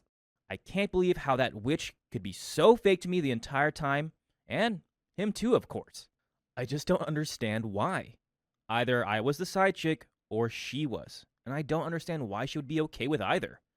You know what I am okay with, though, is you checking out full episodes with stories just like this. Just go to your favorite podcast apps such as iHeartRadio, Spotify, Apple Podcasts, and searching up OK Storytime. There is a little bit left here. Anything else to say for OP? I mean... we saw this coming from miles away. Yeah, I can smell it. But it sucks, and I'm so sorry. I'm sorry, yeah. I hope you can heal and don't bring this with you into your next relationship, because I certainly don't think this is a standard of most men, but I think it, shapes who you are and what you want in your next relationship. 100%. And It's a should learning. be always full commitment. I think you'll know now, like, to spot when something's fishy and actually, like, trust your gut that it's fishy. I did sign up for the gym yesterday, so yay!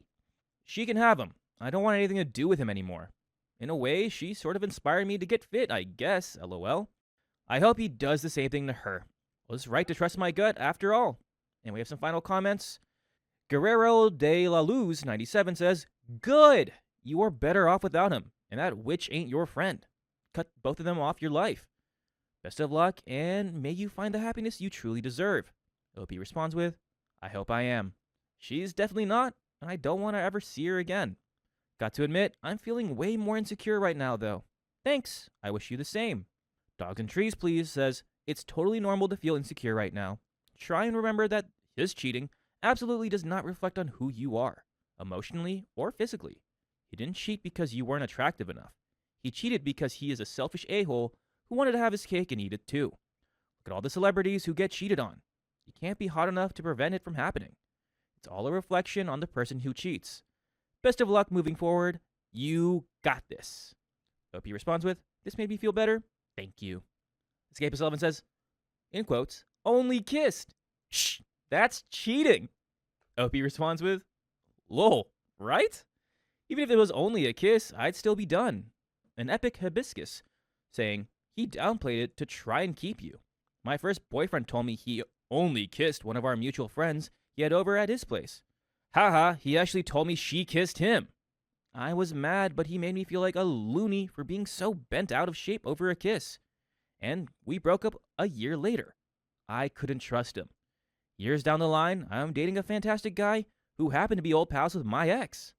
Apparently, my ex bragged to him about how he made out, got some form of stimulation from her, and contemplated ditching me for the friend that lovely night." OP responds with, "Probably. He never confirmed it, but I'm confident they didn't just kiss. Glad you're with someone who's worth it now." And that's the end of that story. Glad you got out of there. My friend is spreading an intimate secret about my partner. How do I tell him? She actually has 6 toes instead of 5. So intimate. I moved to the East Coast from the Midwest about 4 years ago. I didn't know anyone out here at first, but eventually really clicked with one of my coworkers. Nice. And we began to spend time together outside of work. Oh, it's becoming a friendship. Uh-oh. It's not a workship, it's a friendship. What happens to all your friendships? She is now one of my closest friends. Let's go. Definitely my closest friend out here. We'll call her Sabrina. By the way, this comes from user throwraw09999999. It's a lot of nines. On the r/OK Storytime subreddit. So, Sabrina introduced me to a friend group of hers. I click with some of them more than others. Okay. But overall, like the entire group. Okay, good. Great. I will say there was one girl in the group. We'll call her Elena. Elena. I like that sort of rubbed me the wrong way. Okay, maybe we don't like Elena. She was perfectly friendly, but gave off your typical try hard, pick me energy. Ooh. Basically just loved to talk about herself, all the male attention she got, how good she was at everything. Of course. It was annoying, but tolerable. Eventually, one of the guys in the friend group began bringing around a friend of his, who we'll call Connor. I guess he'd been around the group a few times before, but this was my first time meeting him. I instantly found Connor attractive and asked Sabrina if he was single, to which she told me he was, but he and Elena used to hook up. Uh-oh. The pick me girl. Politics. She said they don't anymore. Elena and him hook up. They don't anymore because she caught feelings, which he did not reciprocate, and it caused her to lash out at him multiple times. Apparently, they have managed to slowly rebuild a friendship, but as far as Sabrina knows, nothing is going on between them anymore. Okay. In either way, since I'm not close with Elena, I have no obligation to be loyal to her. That's a bad. Oh, no. That's already a bad start, especially if I just want something casual with him. I told Sabrina I would follow him on social media and see where it went from there. And Sabrina assured me it would all stay between us. Oh. Okay, Sabrina.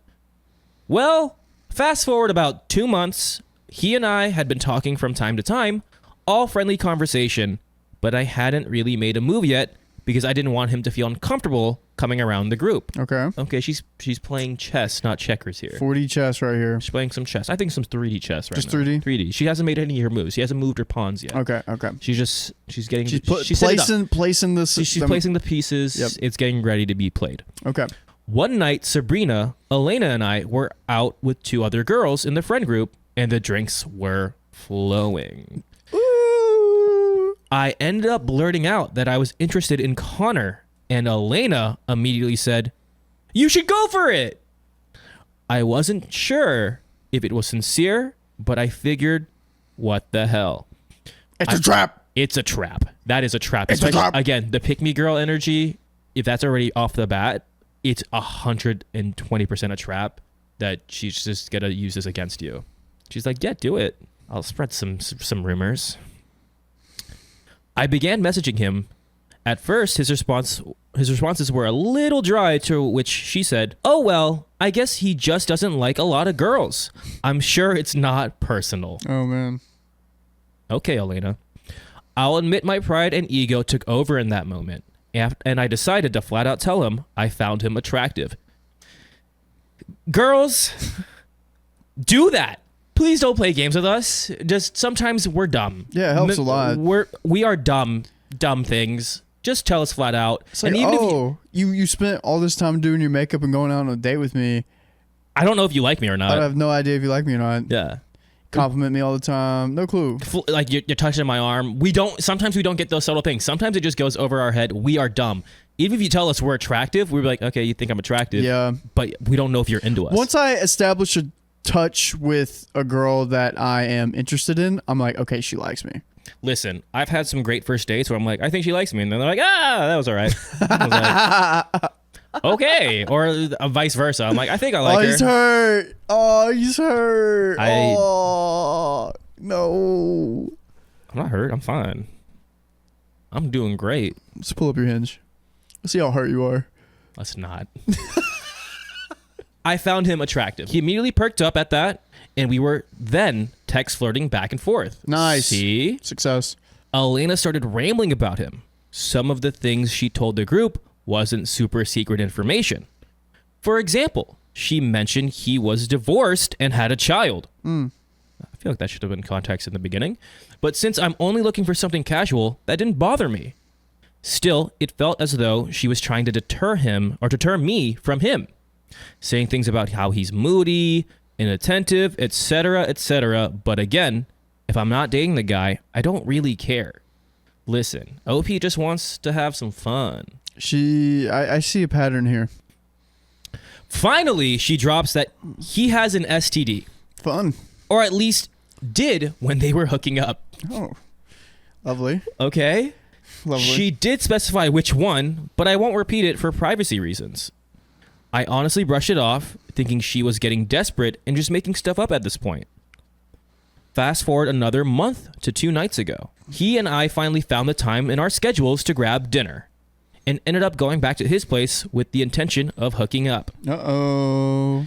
Before we did so, he sat me down and confessed that he did have this STD, and he was sorry if I wasn't okay with that and for wasting my time. Just tell. That's respectful. That's respectful. Thankfully, That's nice. he did tell you. Some people just don't do it, and that's like the worst thing you can do. Those people suck. I assured him as long as he's not symptomatic and is willing to use protection, then I didn't have an issue with it. OP's down bad. He thanked me for understanding and told me that it's one of the most deeply personal things about himself, and he would prefer I not spread that information around. To which I assured him I, of course, would not tell anyone. But you know what you can tell everyone? What's that? You can tell everyone that we're live, 3 p.m. PST, every weekday. Just tap our profile. Click, click. Click it. What do you think's going to happen? I think Elena, right? Elena? Yes, Elena. She is going to do everything in her might and will to make this guy seem like trash and basically make OP feel like it's a mistake because she's still a little jelly. I feel like Elena has tried everything and anything, and OP does not care. Yeah. OP finds Connor cute. Connor finds her cute. They're gonna hook up. It's gonna happen. It's Yeah. already there. She's already there. It's in the works. But what I think is gonna happen is that Elena's gonna find out, and she's gonna start spreading rumors that OP has the STD. Ooh. And he's probably already told Elena, like, Hey. Yeah, because this is personal. Connor said, this is really personal. I don't want like talking about it. This is something I don't really talk about.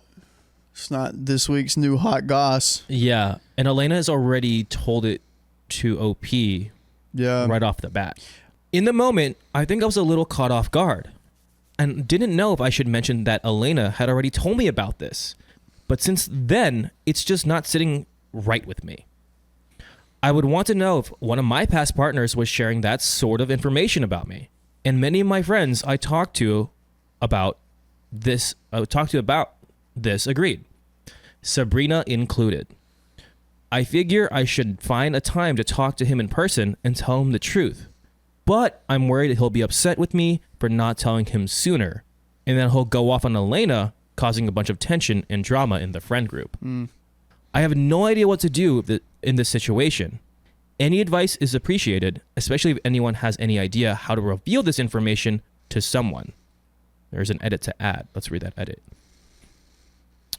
Because I'm seeing it a lot, no, Elena does not have the disease as far as I know. Okay. And he did tell her before they were intimate. Okay. He did not tell me right before. It was before anything got hot and heavy. And he made it very clear in the moment that he completely understood if I no longer wanted to pursue anything with him. Additionally, to those of you trying to guess which STD it is, or even worse, passing judgment, you are clearly uneducated, and that's not the question I asked. If you can't handle this topic maturely, please don't comment at all. The answer to which STD it is isn't as obvious as most of you are thinking. Also, to clarify, my issue isn't that she told me. It's that she announced it to a group of people who all know him, and she said it like it was a joke. Oh, yeah, that's even worse. She's causing, she was like, he has an STD. Yeah. Out for everyone to know. Because the girl's girl move would be hey, I know you're like seeing this guy. He might not tell you, but to be safe, you should probably know he has this. Yeah. But she was like, as a joke, just for some clout. Yeah. Come on. She's like, before you even try talking to Connor, he has this. He's not even worth all that. You should stop seeing him. Yikes, Not dude. good. I'd pick one. Yeah. Connor or the friend. I wouldn't pick Elena. The fact that she's already... We're picking Connor. I'd pick Connor. Because Connor already did... He says he has personal struggles with saying this and talking to people about it. And the fact that he told OP, especially before they did anything, great, as you should. But before he knew it was going to happen and like, oh, this is going to happen. Hey, this is going to happen. I understand that if you don't want to, we don't have to, which is great. Yeah. Yeah. So I think Elena is out. Second edit to add. Okay, not that it's literally anyone's business because it doesn't change my original question, but he doesn't have herpes. He has HPV. Okay. Just flat out.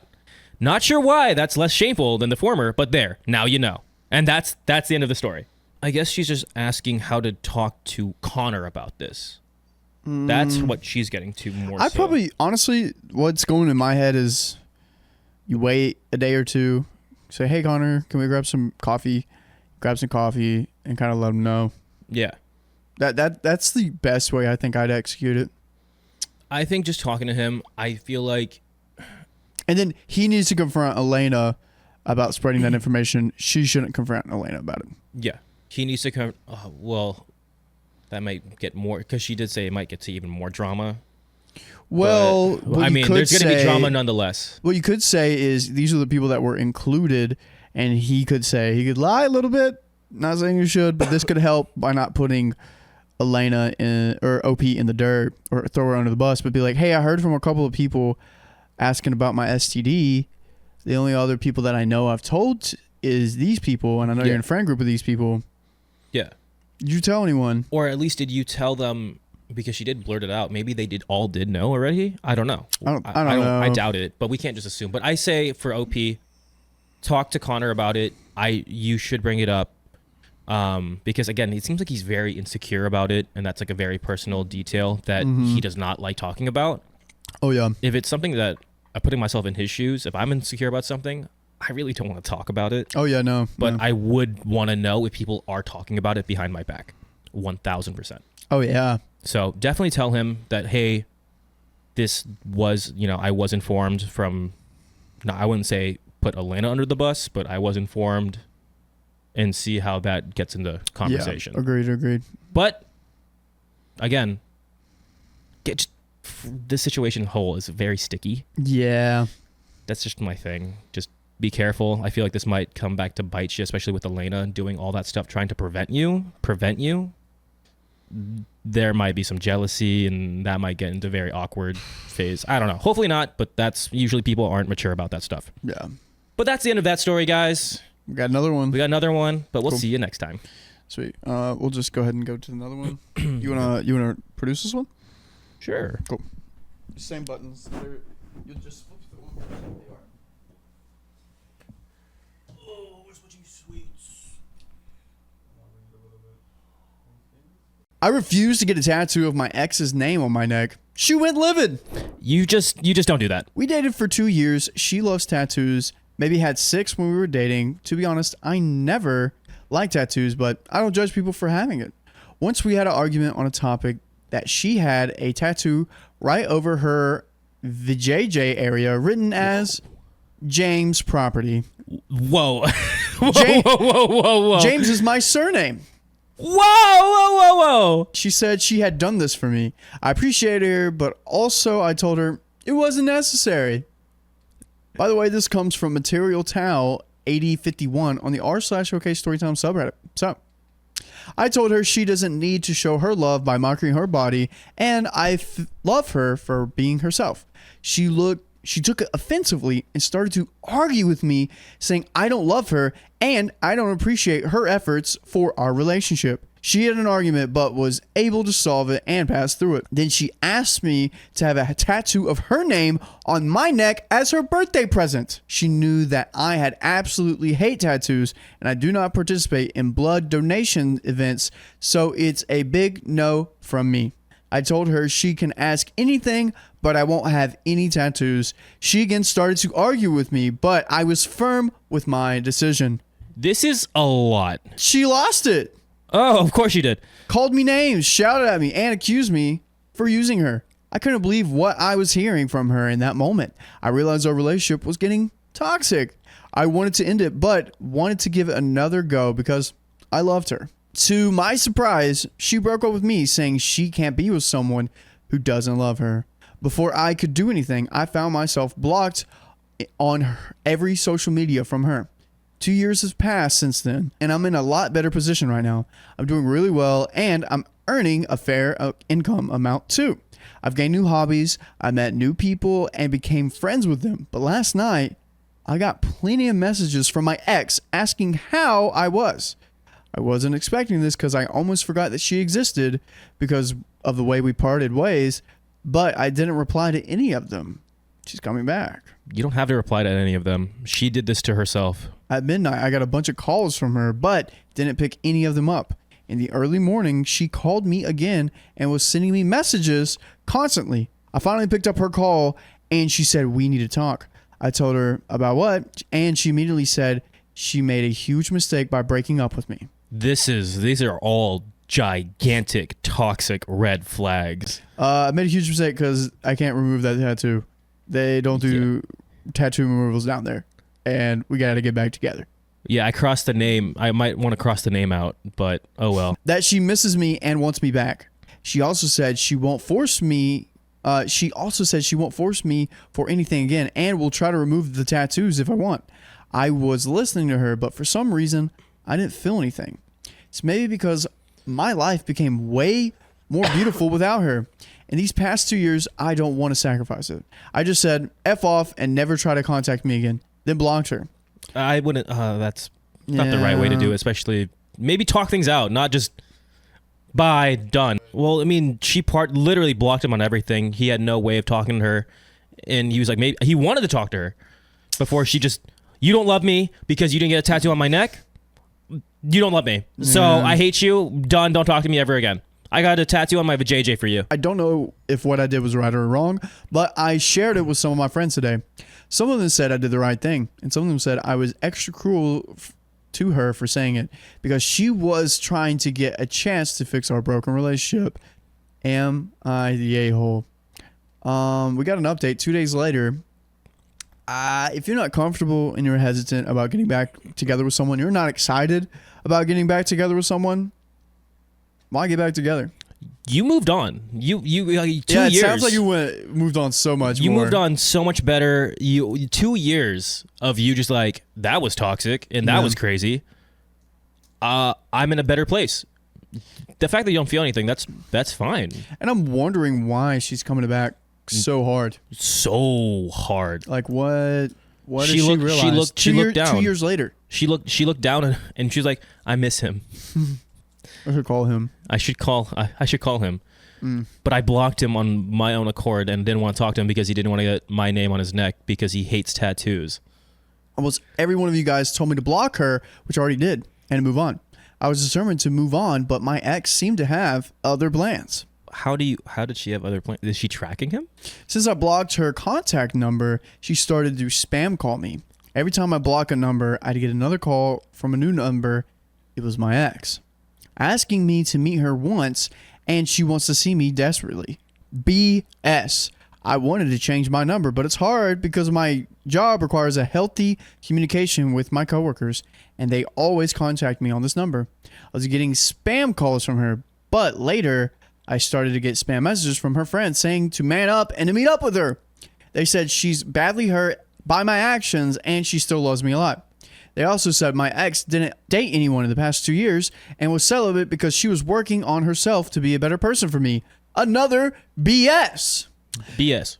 They said many more things and I just blocked them without replying. Then I started to get spam calls from them too. What the F is wrong with these people? I picked up a few calls and they were absolutely furious with me. Bad-mouthing me, cussing me out, calling me names, calling me not a man enough, and saying they will find a better person for my ex than me, that I am a piece of crap and I don't deserve my ex, all that blah, blah, blah, blah, blah, blah.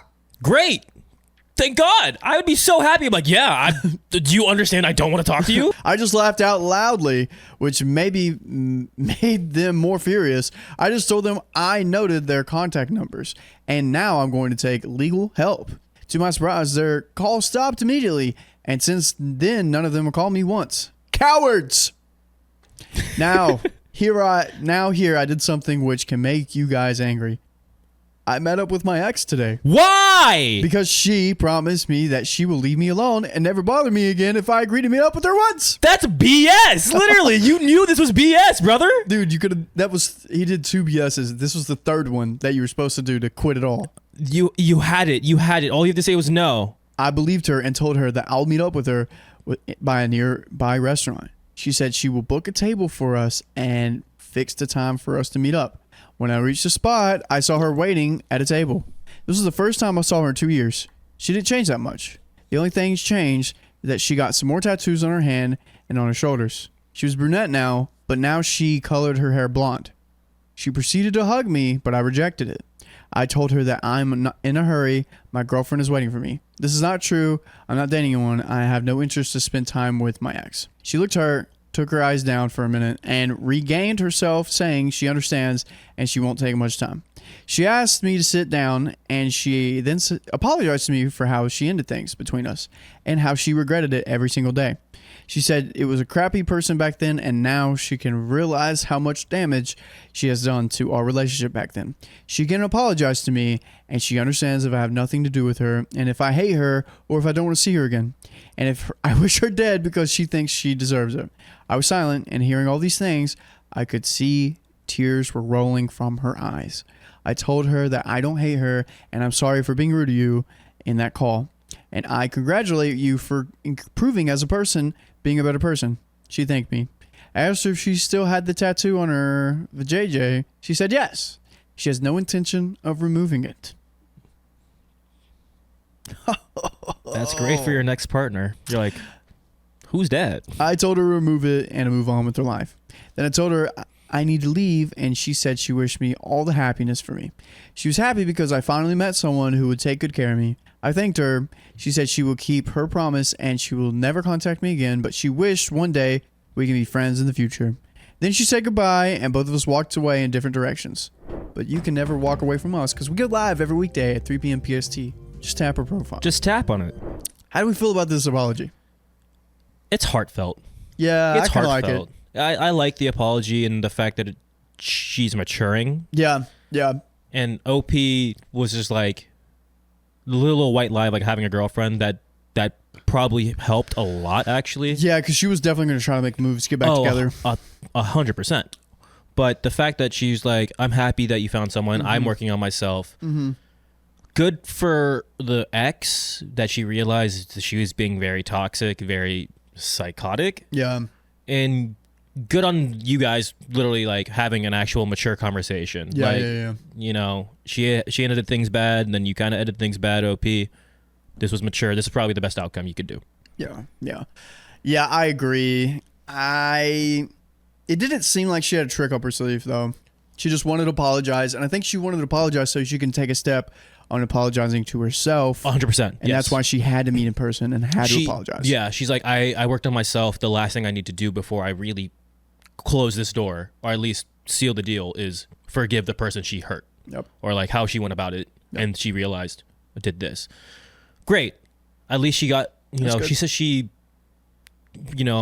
not saved her conscience, but like she got it off her chest. Oh, yeah. And she could move on. I think that was it. I think that was like, I need to move on, but that's what I needed to do. And she did it. Great. She did it. I hope they don't get back together. Here's the rest of the story. Okay. So that's it. I didn't get any calls, texts from her or her friends since then.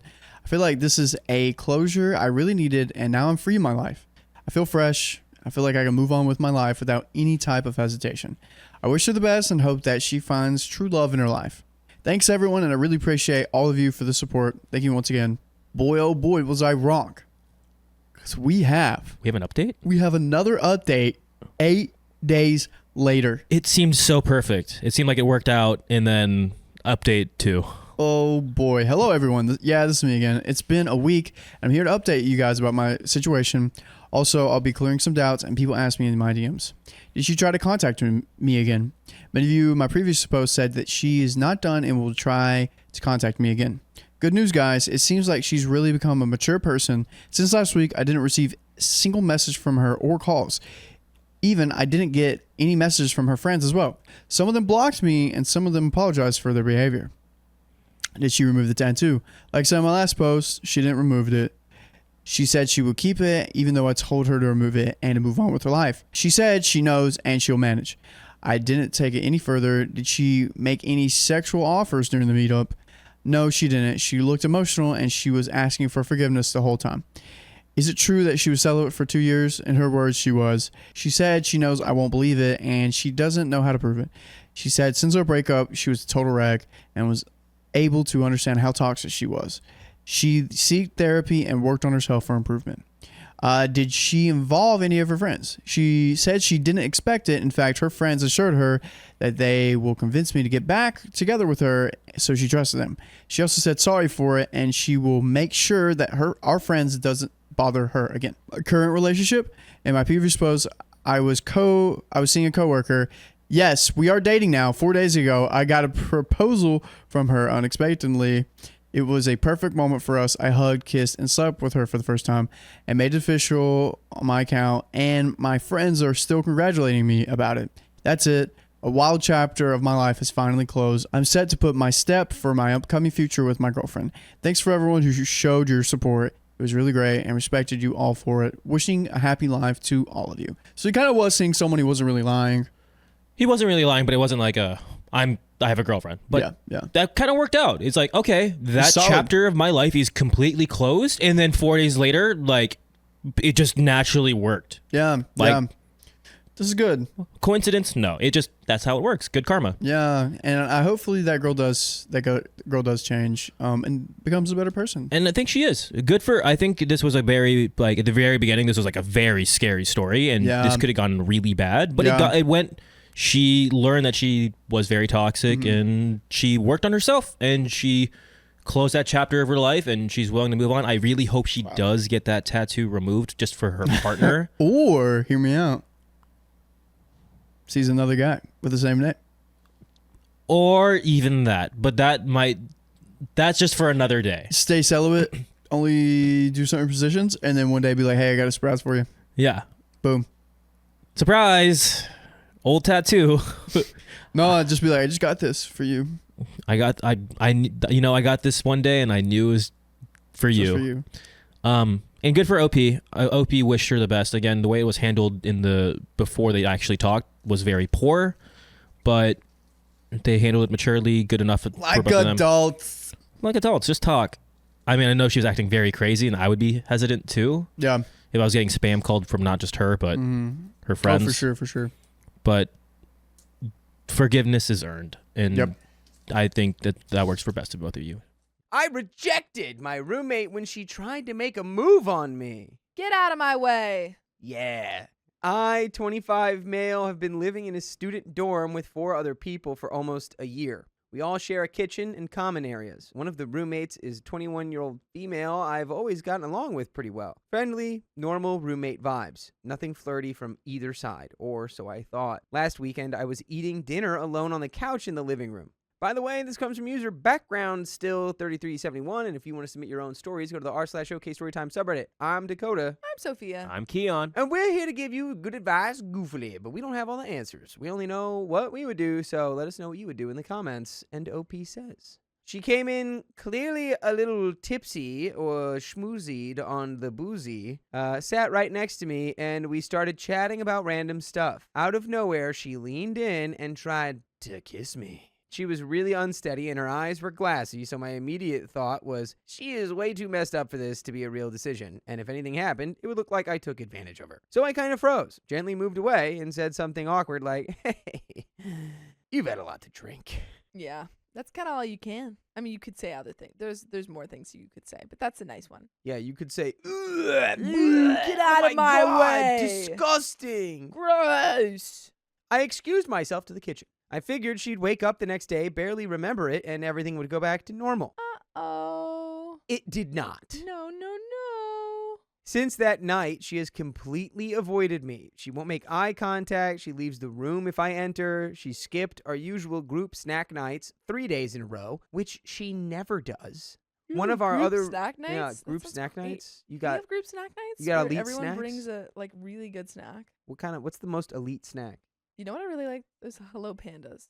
Yeah, those are good. They're yummy. I I was don't know gonna if say that's an like elite good snack. cheese, but I don't think that's Like a charcuterie. that doesn't count. Yeah, that's not like that is a snack. I would say like carrots and hummus. I don't think that's an elite That's snack. not elite. Hummus is really good, but it's not elite.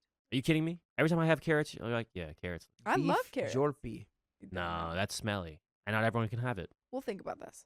One of our other roommates pulled me aside and said she is mortified and embarrassed and doesn't know how to face me after throwing herself at me while wasted, quote unquote. I genuinely don't think less of her at all. I rejected her in the moment because I was trying to be respectful, not because I'm disgusted or uninterested. I actually do find her attractive, but that's beside the point right now. I just don't want her to feel ashamed every time she sees me for the rest of the year we're living together. My question is, should I reach out and try to clear the Yes. air? Yes. Yes. If yes, what do I even say so it doesn't make things more awkward or put pressure on her? Or is it better to just pretend nothing happened and let her come around on her own? No. Bad. No. Bad No. idea. You have to go up to her and say, "Hey, can we talk?" And she's be like, and you sit her down. You say, "Hey, like, I know the other night, like, that was kind of awkward, but I just want you to know this is how I feel. And even Yeah. so, it doesn't mean I don't want to be friends with you or you need to avoid me." Say, I just want you to know you're the most beautiful woman I've You're ever the seen in my most life, and I want to beautiful. kiss you, but I was just too scared to do it that night because I didn't know what the heck was going on. That could be another option. That's what you could say. I guess figure out how you feel. Did you want to kiss her? Then in 3 years, you have children. You buy a house. You become an accountant. And those are your two options. That's as far as I can see into your future. Yeah, it ends shortly after that. I don't want to make her feel worse, but the current silent treatment is painful for both of us, and the vibe in the flat is off. And we have some comments, but should we just get into them? Let's get into them. I feel like we've given advice. You must speak. Speak your truth. Brief Temperature 49 says, definitely talk it out in private. You have already described perfectly what it was, and that you didn't reject her, but the state she was in. Of course, if you think there is mutual attraction there, it's, of course, actions to consider. OP says, I can see she's attracted to me, and even I am attracted to her. Okay. Maybe I would have kissed her back if she was in a steady state. Okay. But I really want to tell her now that I have a crush on her, but she isn't facing me or even not replying when I wish her good morning or hello. I don't know what to do. I will write a text to her telling I want to talk to her in private. I think you go up to her. She lives with you. You go up to her. You say, "Hey, I need to talk to you," and you go, "I really need to talk to you." And you get her to come in another room, and you say, "Hey, the only reason I didn't kiss you the other night is because I didn't want to take advantage. I just I didn't know really- if you were yeah. really about it. But I'll go out on a limb here and say I wanted to kiss you. I'm going to kiss you right on your mouth. I want to kiss you right now." Where else? Would Let's you... kiss. Oh, okay. I That's think what you should say. Say nothing, but let's kiss. Let's kiss. Let's Let's kiss right switch. now. That Just be honest. probably won't work, but okay. Probably wouldn't What work, if we but kissed be honest. At the McDonald's drive. At the McDonald's drive-through? That seems like you're holding up the line. Slow kisser You know over what? here. I was gonna say Slow kisser alert. You just I give one kiss kiss. like when a you when you bolt of when you have your lightning. first kiss Go, with someone you have a crush on, time just stops. yeah, it goes for You're a 1 time second. machine. You stop time. You're a time There machine. you go. Well, we've got some more comments from Sprim Flop. Sprim Ha. Yeah, man, she's basically hiding because she's mortified, not because she hates you. A simple, low pressure, hey, we're cool, you didn't do anything wrong, I just didn't want to take advantage, goes a long way. Keep it light, keep it short, and let her take it from there so it doesn't feel like you're cornering her. And there's an update from a day later. Fix it, fix it, fix it. They're Fix it gonna right have now. babies. They're Go gonna kiss have its babies. girl. They're gonna Kiss, have kiss, babies. kiss. Babies, babies, babies, babies, Snails, babies, snails, babies, snails. babies, babies. Having babies like snails. And that's a lot of babies. Mm-hmm. 1 day later. Some of you asked for an update. So, Yay. yeah, here we go. Yay. I have given link to the original post. I took everyone's advice and just sent her a simple text yesterday. Hey, everything's totally fine from my side. No weirdness at all. Can we talk for a minute whenever you're free? 5 minutes later, knock, knock, knock. Do you do that same sound when your boyfriend comes in for a kiss? You go, Yeah, of course. yeah, okay. Carly does the same. Does your girlfriend do that? No. Oh. Oh, that sucks. She goes, What is that? she goes anyway. I gotta talk to your girlfriend. He's allergic to you. No, Yeah. she goes, yay. Still She gotta goes- talk she to your goes, girlfriend about that too. I go kiss. Your girlfriend turns into Kermit the Frog. Yeah, she hits a Kermit real quick. And then when he doesn't kiss me, I go. "Oh." He goes, "Why are you making that noise?" I go. And he goes, Are you a chihuahua? Why are you gurgle growling? yeah. He goes, "What's going on?" I go. Anyway, she looked super nervous, immediately started apologizing for basically throwing herself at me while hammered, and I just laughed a little and told her it wasn't really a big deal, and that I only stopped it because she was way too wasted, and I didn't want things to be messy, and wanted neither of us to regret it later. By the way, you would never regret listening to full episodes with stories like this one on your favorite podcast platforms like iHeartRadio or Spotify or Apple Podcasts, or wherever you listen to podcasts. Just search OK Storytime. And there's a little bit left of this story. It seems like we're on the right track. I think they're getting married. I think they're gonna they're having kiss. babies. I think think they're they're about gonna to kiss live right now. a long and fruitful life. I think they're about to kiss right now, or more, I think they're about to kiss. or more. Oh, Whoa, Keon. She's That's inappropriate. to kiss me, isn't she? Yeah, let's find out. I need to know. What Did if they what if kiss? she's a bad kisser? Kiss. Oh, Okay, that's okay. tough. What if Okay. yeah? That would be tough. Then I took a deep breath and said I actually really like her and have for months. She went quiet for like 3 or 4 seconds, got this huge smile and said, "Wait, really?" And then basically launched at me for the longest hug ever. And she said, "I'm friend zoning you." She said, I don't even want to know you. She's like, "That's so great. Now I can reject you." Yeah. This was really just about getting rejected. Yeah. No, she told me she likes me too. And I gave her a kiss on the head On the head. and asked her out. What? So, What kind of head? What? so we're going out for dinner and drinks on Saturday. She already promised no over drinking, and I will try it out sober this time. Okay. Honestly, I feel like I'm floating. Okay. Thanks to everyone who told me to stop overthinking and just text her. You guys saved me from months of awkward hallway dodging. And we have some comments from Depression's final form. Gosh. Good on you for turning her down while wasted and doing it the right way. You're a good lad. Yay. A good lad. Yay, what a happy ending. I want an update. How did the date go? Are y'all married? Are you all married? How many kids you got? You're getting married? Kiss on the head is Yeah, that was Yeah, that's. interesting. I would That be. was strange. Like I don't know. It seems like a piece of sweetie pie, but I would be like a little bit thrown off if I'm the girl in that situation. We've just confessed that we like each other. Had a long hug. Yeah, had Look a long look each other in hug, the eyes. and then he just goes, Can you? Yeah, I'm imagining if Yeah. that happened to me, if I confessed my feelings to Carly, Yeah, and it was like, and she just kissed you on the forehead. and I'd be like, what the f was that? Yeah, she grabs your face, and you're like, I mean, It's like, oh, what was that? that was. I mean, it's kind of sweet. it's sweet. It is sweet. It's kind of sweet. I just think I would be expecting a little kiss on the lips.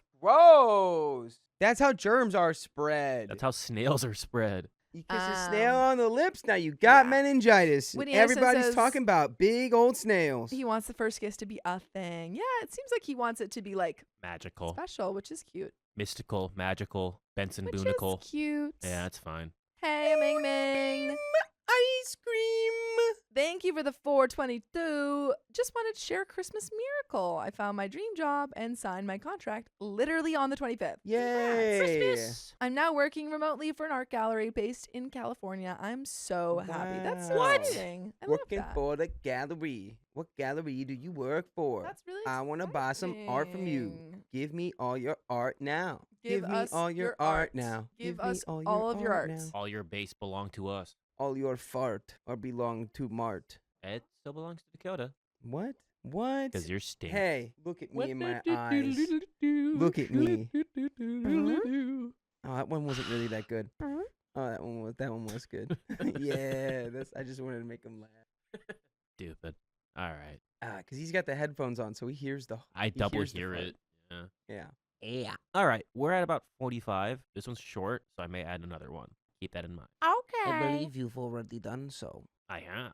Let's do it. I'm pretty good at that. Let's do it. I'm laughing at my ex's roommate's downfall after years of frustration. Ha ha ha! And this comes directly from the r/OK Storytime subreddit. Ah ha ha ha! Hey, y'all. So, a little background. I used to live with my roommate for about 2 years, and it was a mix of good, bad, and worse. He was all right, but always loud when he was in a negative mood, which happened a lot. Luckily, I'd avoid his wrath by spending the majority of my day at work or in my room. By the way, this comes from Cyrus Jericho, and if you want to submit your own stories, go to the r/OK Storytime subreddit. I'm Sophia. I'm Dakota. I'm Keon. And we're here to give good advice goofily, but we don't have all the answers. We only know what we'd do. So let us know what you would do in the comments. And OP says, things started to escalate during the second year around June of 2024, when he met a guy who showered him with attention and also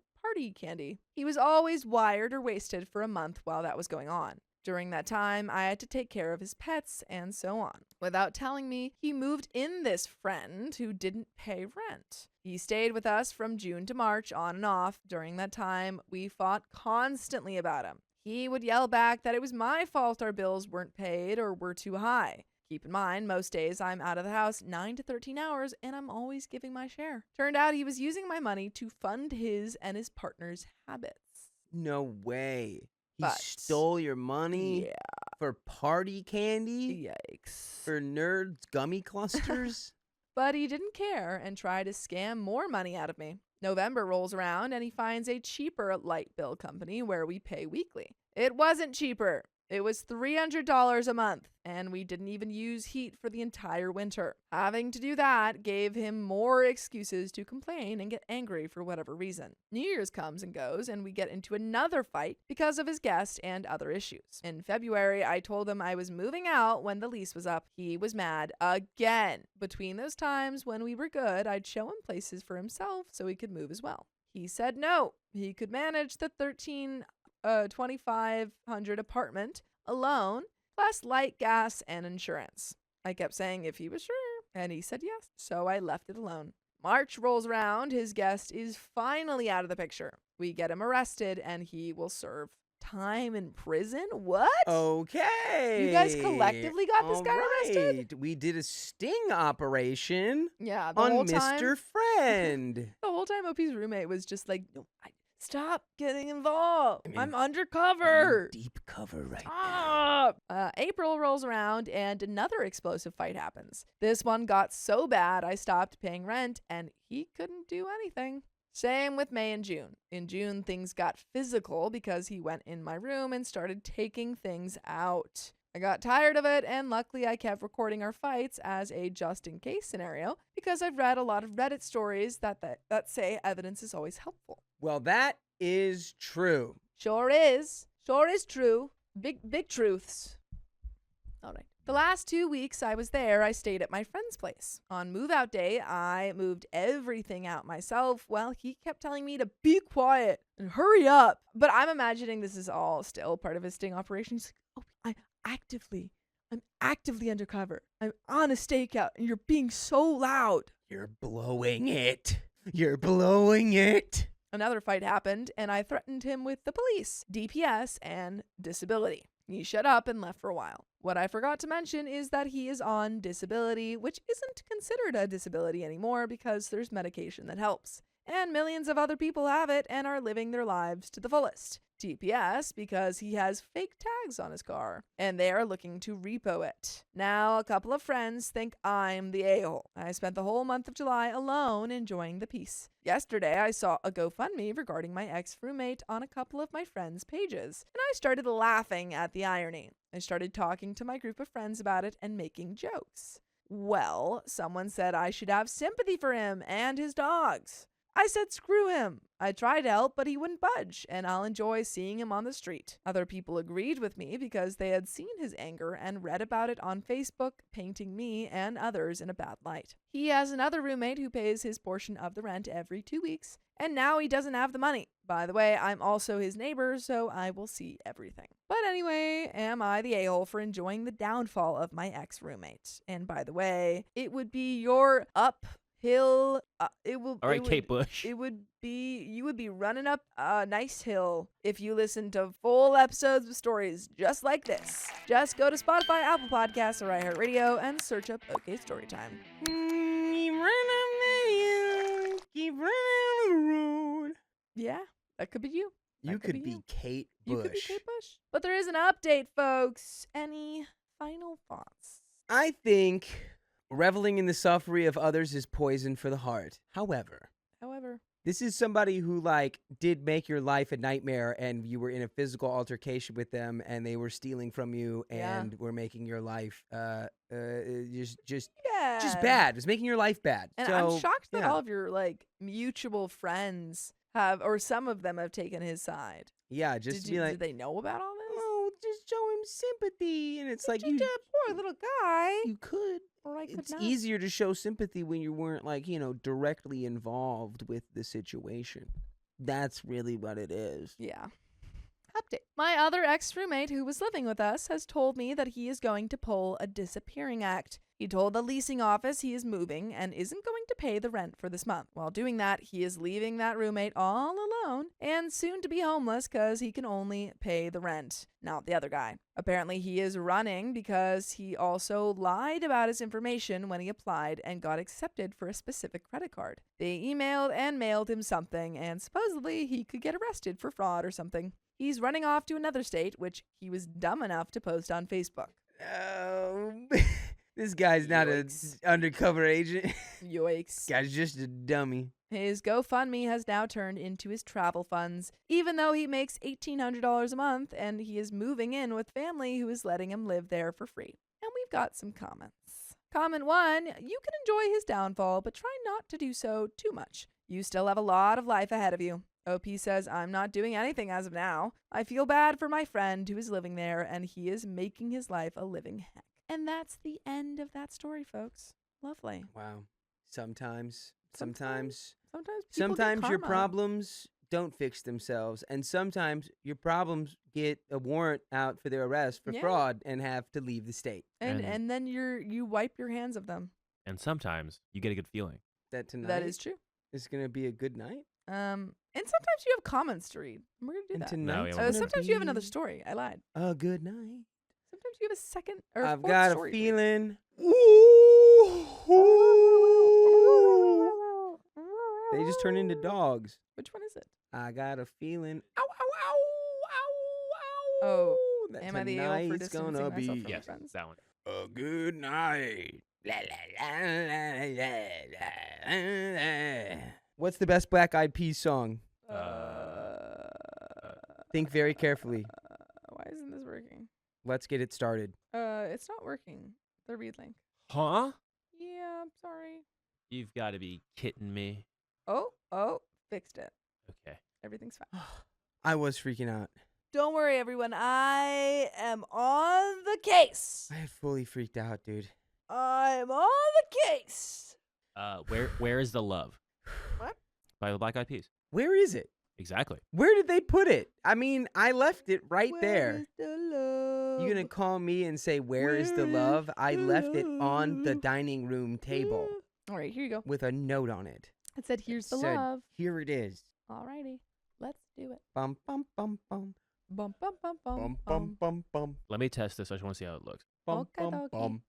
My friend says I failed her during a tragedy, but I thought she hated me. She does now. My friend, 22 female, and I, 27 female, have been friends for basically 4 years now. We were inseparable ever since we met, doing everything together, from walking, gym, study dates, arts and crafts, book club, etc., etc. We would see each other almost every day, like walking every night. By the way, this comes from user emergencypurple3686, and if you want to submit your own stories, go to the r/OK Storytime subreddit. I'm Dakota. I'm Sophia. I'm Keon. And we're here to give good advice, goofily, but we don't know know everything, so the advice might not be that good. But that's okay, because you know stuff, and you can tell us what you know in the comments. And OP says, outside of these activities, we would also be texting every day, and we were basically best friends, even though we never vocally said, "You're my best friend," to each other. But I guess that's not realistic. You never said this is my best friend. That's I say that with all of my best friends. That's so normal. Keon, you're my best friend. Yeah. That's I good literally news. I tell my best friends, I'm like, yeah, my best friend. My best friend. That's Everyone best knows friend. that you're all my best friends. Oh, You're my best you're my friend. best friend. It just depends how you treat me. Some days we're not your best friends. Yeah. No, I treat you perfectly all the time. You fart and then let me That smell it. has nothing to do with friendship. That's true. Friends don't let friends smell each other's Friends farts without don't letting them lie. tell. Yeah, exactly. I never lie.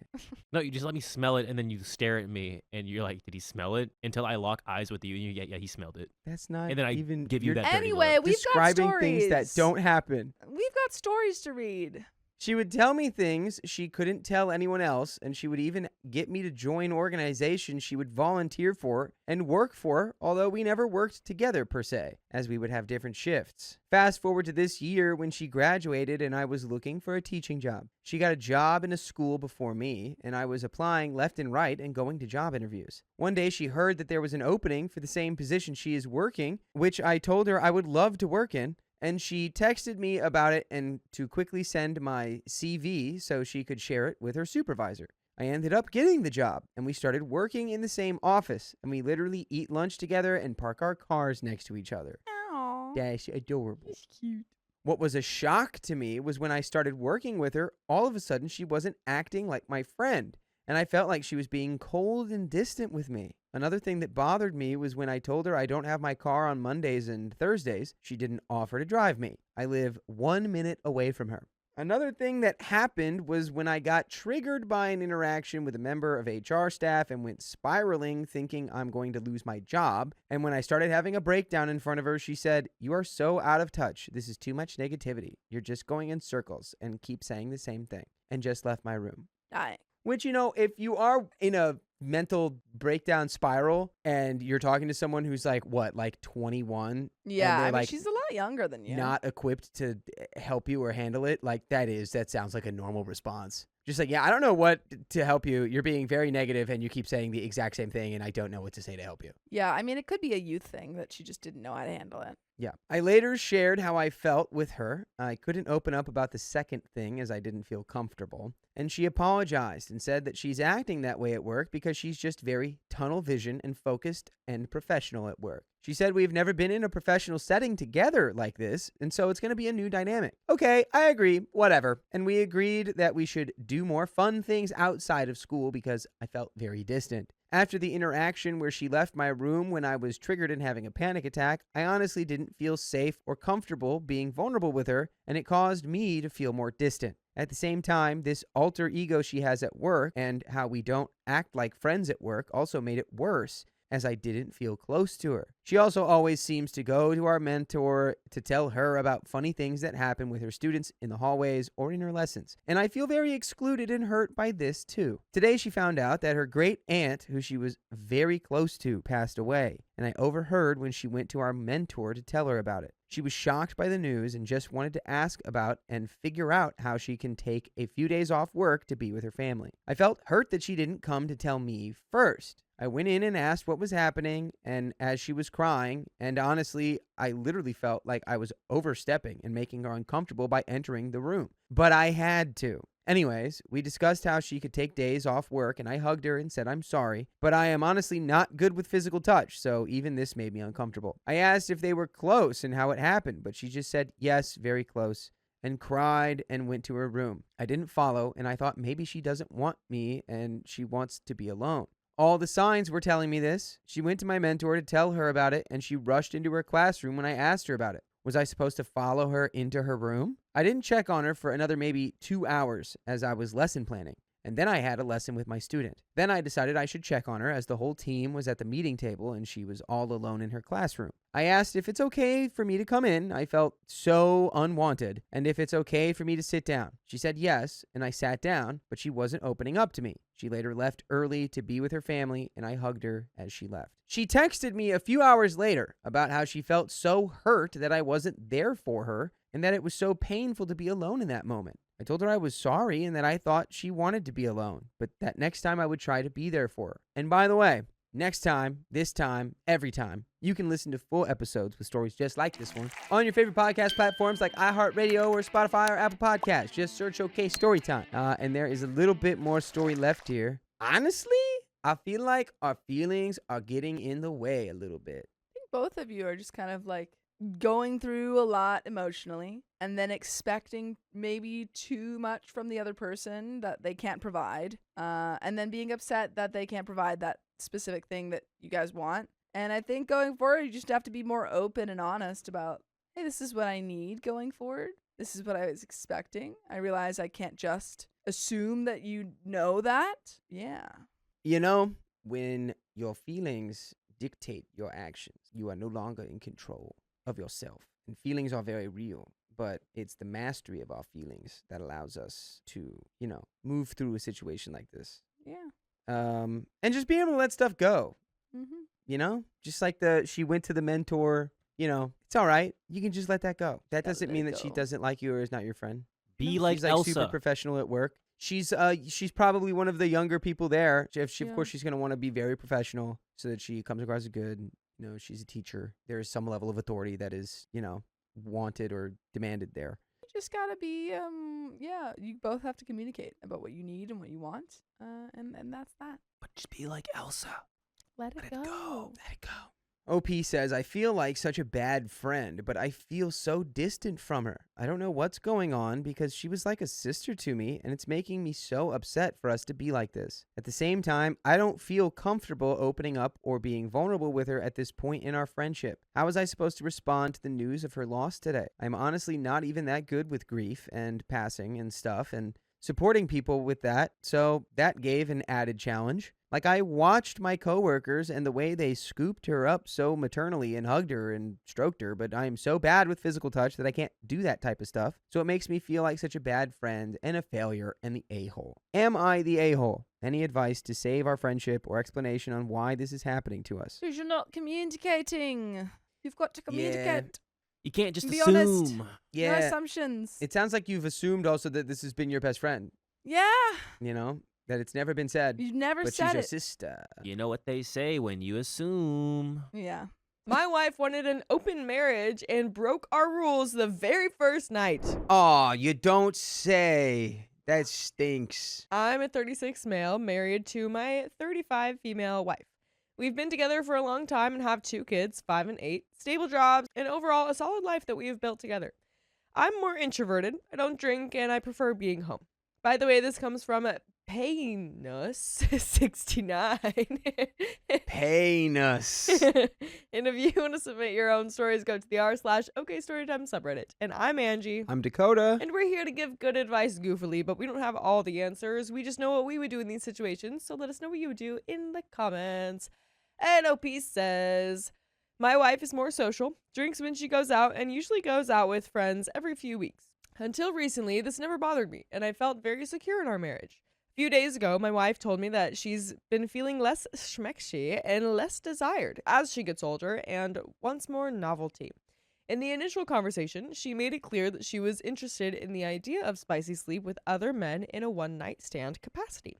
This completely blindsided me and felt like a major threat in our marriage. I immediately said I wasn't comfortable with that at all. After that, she walked the idea back and posed the idea of heavy flirting and open energy when she goes out to help her feel more alive and, in her view, improve our spicy sleep life and our marriage. I was still uncomfortable, but after a lot of tension, I agreed reluctantly to try a very limited version with clear expectations. These included mutual flirting only, no spicy sleep with others, no excessive drinking, good communication, and coming home the same night so we could reconnect. The very first night she went out after this conversation, everything fell apart. She drank far more than we had agreed to, didn't come home, was unreachable for hours, changed plans without telling me, and didn't return until the next day. She stayed at a person I trust's house. I stayed up anxious all night, tracking her phone, and couldn't sleep. It felt like the core agreement, trust, communication, and predictability was broken immediately. She later apologized and said she didn't actually flirt that night and that drinking too much was a mistake. So those are all lies. Right. Clearly. Right. Except for the drinking too much is a mistake, but It's a mistake, but like you kind of consciously made that mistake, it yeah. seems. Bro, your wife just literally cheated on you immediately. Yeah. Immediately. She has since said that the flirting and open idea is off the table, that she loves me and that our marriage is her top priority. She was like, yeah, that other person actually wasn't that good in bed. She's like, no, I did totally cheat on you. Yeah. And I was like, oh, this is bad. I don't like this. Right. Goodbye. Right. This is crazy because, like, if she brought up the idea of an open marriage or, like, allowing one night stands and he said no, then I would think that she's probably going to do it anyway and cheat anyway. But that was basically, like, she cheated, but, like, warned him about it. And she's basically like, I'm doing this. Yeah. And because I think it's the solution. Then she Right. does it. And she's like, well, that didn't solve anything. And I feel gross. So I won't be doing that again. But also Gosh. nothing happened. Yeah. Sure. She wants to put this behind us. The problem is that I don't feel the same sense of security anymore. Before all of this, her going out never bothered me. Now, knowing that this started with an interest in spicy sleep with other men and that she enjoyed male attention on a recent trip, I feel anxious when she goes out at all, especially when drinking is involved. I'll add that our spicy sleep life isn't the greatest. We probably qualify for ghost bedrooms, I guess I'll say. I'd say that we have spicy sleep maybe twice a month, so her initial desire to sleep with other men hurts a lot. I don't want to be controlling, but I also don't feel emotionally safe. I've started spiraling, replaying events, and needing reassurance, which is starting to strain things. I'm trying to stop repeatedly bringing it up, but I'm struggling to calm my anxiety and figure out what's reasonable. I have couples counseling and personal counseling appointments set up. I'm wrestling with her reluctance to initially respect my boundaries, whether asking for stricter limits around nights out is reasonable or controlling, and whether this reveals a deeper values mismatch around monogamy, booze, and lifestyle. I'm also struggling with how to rebuild trust and security, especially with kids involved. I've genuinely considered temporary or even permanent separation or divorce. I'm not trying to punish or control my wife, but I also don't think I can live with repeated nights like this. I'm looking for outside perspectives on how to handle my situation. And there are some comments, but what would you do? I think you got to tell your wife, like, hey, so ever since that happened, I just can't feel secure in the relationship because I feel like, what if you just want to do it again? Because clearly you just wanted to do what you wanted to do and ignored all of the boundaries and rules that we put in place immediately. Right. So, and then you just blamed it on drinking too much, which again was a boundary. Right. So I don't feel secure. And I feel like you did just go sleep with somebody that first night. And then you were like, well, that felt bad. Yeah. So, but then what's to stop you from just doing that again if you're like, well, maybe it will be better this time? So. Right. Yeah. I think, I mean, I guess you can give couples counseling a shot, but Yes. yeah, it just feels like she's totally not being honest. And she's like, let's just leave this in the past. I just like want to forget about this. Like, yeah, because you probably know that you messed up. Yeah, because you did something wrong. Right. And you don't want to deal with the consequences for a prolonged period of time. Y'all probably need the help of a licensed professional. Yep. Yikes, yikes, yikes. We do have some comments, though. Comment number 1 says, she brought up opening the marriage because she had someone else that she wanted to sleep with. She settled for getting flirting approved because that covers anyone you know seeing her out in a public place with the other guy. She had spicy sleep with the other guy that one night. I know you said she stayed with your brother. That doesn't cover what she did before she got to your brother's house. She realized that what she did wasn't worth how her life would be blown up if a divorce happened. So now she just wants to put the whole thing behind her like nothing happened. Personally, it would have been over for me when she proposed an open marriage at the time in the relationship that there isn't enough marital spicy sleep going on. Someone else responds to this comment. This right here, OP, the timeline is way too convenient. She doesn't just randomly want to feel desired out of nowhere. Someone specific was already in the picture when she brought this up. Guaranteed. The fact that she immediately broke every single boundary on night 1 tells you everything you need to know about how much she actually respects you or this marriage. Comment number 2 says, she got what she originally wanted and now you're supposed to rug sweep? Don't be a doormat. File for divorce. OP responds to this comment, I'm genuinely considering it. And if she wasn't as great as a mother as she is, I probably would have pulled the trigger already. We have great kids, and I think it's because we were both very engaged parents. I think that matters a lot. And it would matter a lot to me if you listen to full episodes of stories just like this one on Spotify, iHeartRadio, Apple Podcasts, or whatever your favorite podcast app is. Just search OK Storytime. And there are more comments here. But yeah, I think that one of those commenters does like remind me, it is weird that they were having troubles in the bedroom and she wanted to feel desired more.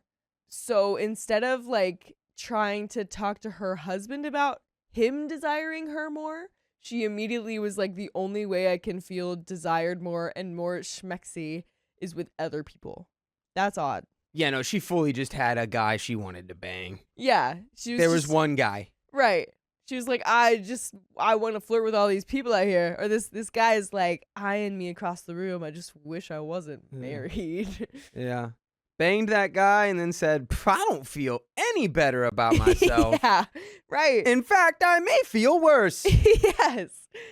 Oh, man. Comment number 3 says, I'm sorry, but the entire story about going out after getting permission to heavily flirt and then be unreachable and wind up not coming home and sleeping at a friend's house is simply not believable.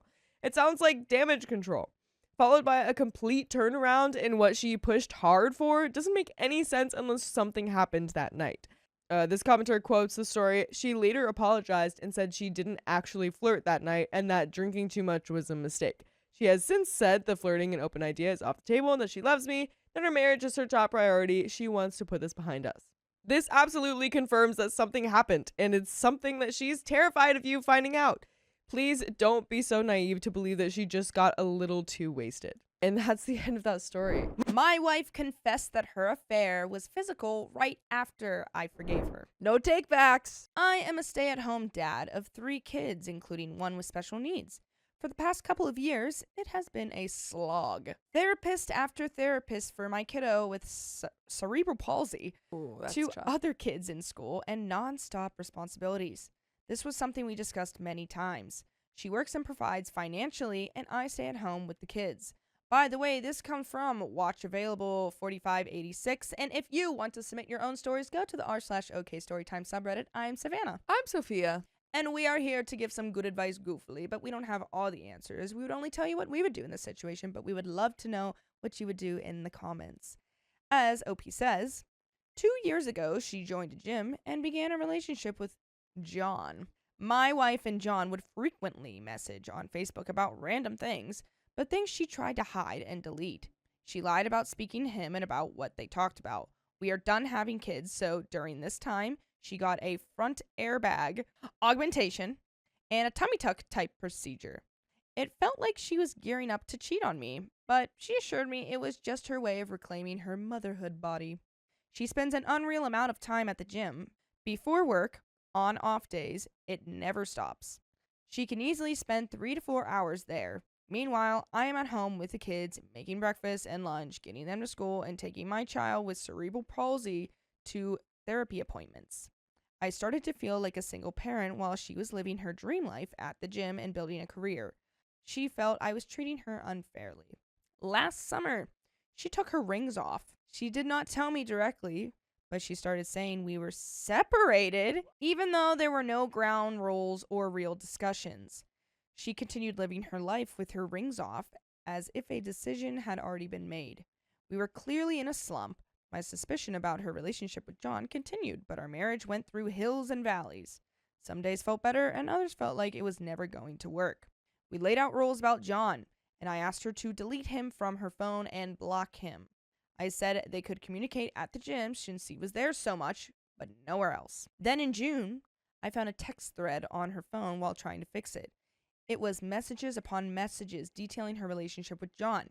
He is married as well. My suspicions of over 2 years were confirmed. I knew she was cheating on me. I completely lost it. I was devastated and furious. She insisted they never had physical contact beyond holding hands and hugging. She was extremely adamant that was all it ever was. Things did not feel like they could get better, but somehow over the next couple of months, they kind of did. Or maybe I was just missing who my wife used to be. I convinced myself that an emotional affair was something I could forgive. I told her I forgave her and we recommitted to making things work. It felt like we were closer and more normal than we had been in a long time. She seemed open and honest when I asked questions. The day after our anniversary, she dropped another bombshell. She admitted the affair was physical. They had spicy sleep an unknown number of times in his car while she was at work. She said they used a wiener wrapper. I was completely shattered. I had already grieved once, and now I was thrown back into another wave of mental torment and physical PTSD. She lied again. She said the last time they had spicy sleep was in April. I do not know what to believe. She says she felt incredibly lonely. I asked why she did not just get a divorce, and she said she never intended to and that she cares deeply for our family and kids. It feels completely contradictory. She had spicy sleep with him while also occasionally having spicy sleep with me. She never told me that I was sleeping with her after she had been with him. Writing that out makes me feel sick. I'm using an alternate account because there are details that would make this story clearer, but they would also make me easily identifiable through my profession and past posts. She says she is utterly remorseful and wants to work things out. I just got tested for STDs today, something I never imagined I would have to do, yet here I am. I am lost. I am a mid-30s dad of 3, and it feels like my life is over. My kids are the only thing keeping me grounded right now. There are some comments. Commenter 1, 3 to 4 hours at the gym every day. That's what I was thinking. Yeah. When OP said like 3 to 4 hours, I was like, first of all, no, you can do. We do what, like 2 hours at the gym, Yeah. and like And half after of an hour that and is a half. chatting. Yes, and after an hour and a half, really Yeah. we're done. Yeah. Like honestly, after an hour we're done. But Yeah. like consistently, Yeah. you know, there's no way she's working 3 to 3.5 4 yeah. hours Mm-mm. at the gym. Unless she's the most jacked person ever. Yeah, either that or like she's doing like 1 rep and then taking an hour break. She's certainly getting her. her cardio in. Yeah. She's getting something in. When is she even home to care so deeply about the kids? OP responds, this is exactly my point. She literally goes to the gym in the early morning, but sometimes doesn't get home until kids are on the bus. I would hate to miss waving them off. I wave them off every morning. Aww. Oh, That's OP cute. responds to a longer comment regarding getting an appointment with a lawyer and marriage counselor. Does OP want to reconcile? And if his wife was picking John over him many times. OP says, I'm reading through this. I will add, when I found said text messages, the first thing she said was she cares about him, which really pissed me off. She should care about me as her husband. She finally has told him no more contact, and she blocked him on every platform and said that she is willing to have an open device policy. I do think this is extremely remorseful, at least right now. He has made some suggestive comments as a way to make her feel bad. She did put her rings back on, and the guy wants to reconcile to me as well, aka he reached out to me on Instagram and I immediately blocked his dumb butt. Commenter 2 said, I've said before on the sub that if my spouse was the one to come clean about an affair, I'd be likely to try to work it out, but this is just a disaster. If you decide to stay, and that's a big if, couples counseling, quitting the gym, spending her newly available free time with the kids she allegedly cares deeply for. But this all hinges on one question. Do you even want to work things out? Seriously, ignore everything I just suggested. Ignore any stay, leave, crucify her in the divorce or other comments. Take some time and really ask yourself, do you want to try to work this out? Commenter 3 says, thank you for putting the question into words that I've been trying to do myself in another thread. The real question is, what is she doing to want to make him stay? OP responds, that's what I'm thinking. From the beginning, I'm convinced she had a plan or deep intention, but she says things just kind of fell that way. Yeah, right. She says they were just friends first, but if that's the case, why did she delete all of her messages from him when I first saw them? That first happened like 1.5 years ago. This has been crappy since the start. Commenter 4 says, your mistake was thinking any sort of affair would be less harmful. An affair is an affair, regardless getting physical or not. Have you wondered why did she have this surge of honesty so suddenly? I imagine her affair has gone sour. She's afraid of being dumped by you and is trying to keep you around. I won't be the one to tell you how you should take on your life, OP. You are the only one who knows how hard this hurt you and how bad you are now. However, I'd recommend you to take your feelings in consideration this time. May you find the inner strength to take the best decision for your happiness and for your emotional health. OP responds, you're not wrong. Things did get sour after I found these texts. She immediately ceased that relationship and blocked him. I think that's why she wants to start fresh and continue our relationship. She is giving me contradictory information that it only happened because she was separated and she was extremely lonely, but then said she doesn't want to leave her family and that we mean so much to her. I asked her plainly, did you think about us when you were having spicy time in his car? Update. My wife of 13 years confessed about an affair about 3 months ago. She told me the day after our anniversary that they had spicy sleep often, nearly 3 months later. I debated on whether or not I really wanted to write an update or not. Life has been really a whirlwind of emotions since that point. For all those people who gave me encouragement and advice, I really appreciate you more than you know. We sought counseling pretty much ASAP since all this shook out, which has been a somewhat positive experience, I think, for both of us. Overall, this update is really effing boring. Okay. But maybe I need an outlet right now because I'm feeling it hard today. Generally speaking, things just are right now. Some days feel more hopeful than others, but we are decently committed to making this work for now. Decently committed is just a horrible thing to kind say. of about it. We're just like, it's gonna work today, and other days it's like, I just really don't wanna. Yeah. Most days it's kind of I don't really wanna, but you know, she's got one ring on right now. It's not on her ring finger, but you know, compromise. But I gave it to her. yeah, so yeah. And it's also not her wedding ring, but I did give it to her. I got it from Claire. It's a ring pop. Oh. Yes. Yes, it's a ring pop. It's a ring It's pop. a ring pop. But we are decently committed to making this work for now, especially given our situation with our kids, specifically our son. Our therapy sessions tend to work on our communication and forward progress. It's not hard to gripe or look for some sort of validation of my frustrations with my wife about how things shook out or what I experienced. Although she is entitled to her feelings about how I approached their relationship in the beginning, which she swears was merely friendly in the beginning. Although the more I think about it, the more it feels like I'm being gaslighted by my wife. You are. And maybe a little bit by our therapist. I generally do not have a problem with my wife having male friends, and even when we were having a hard time, I felt that I made my boundary extremely clear.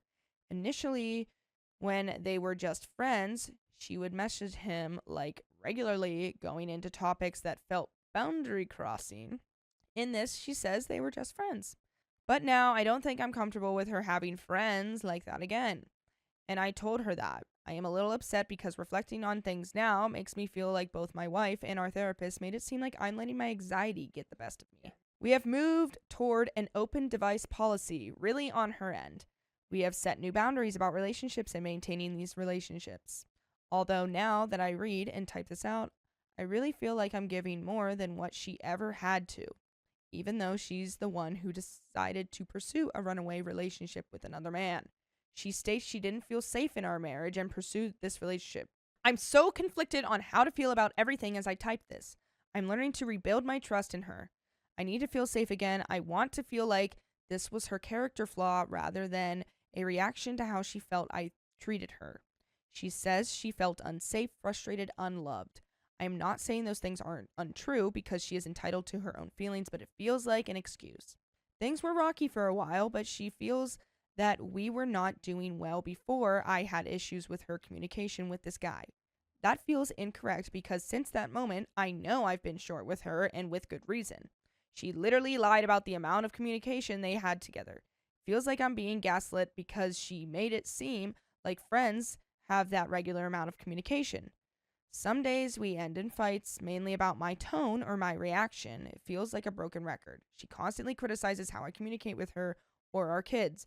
It feels like it never ends, and this is something she continually goes back to as a reason for her abandonment. But some days it feels like it ends more peacefully and calmly. I guess going back to why I decided to write today was really about feeling effing worthless. I feel absolutely unfit and unworthy. I let my wife trample on me, and she makes me feel that it really was my fault for her actions. It feels that the therapist also wants me to understand these flaws and how they shape the events that happen. I don't know, but maybe the therapist is right. I am noticeably anxious about anything my wife does, and I feel that it won't change. I will always worry about who she's talking to. She says she's committed to our relationship, but it feels like such a crappy excuse. I told her that's what you said on our wedding day, and look at this effing mess. Oof. I wish my update contained more substance. I wish part of me could say I left her cheating but got alimony / child support, got abs, and met someone new. Got abs, buddy. I can't do that right now. I try to stay busy at work and at home. Edit. Just for clarity's sake, my wife did make it abundantly clear that she wants nothing to do with him, in more ways than one. He's been finding ways to continue to seek her attention.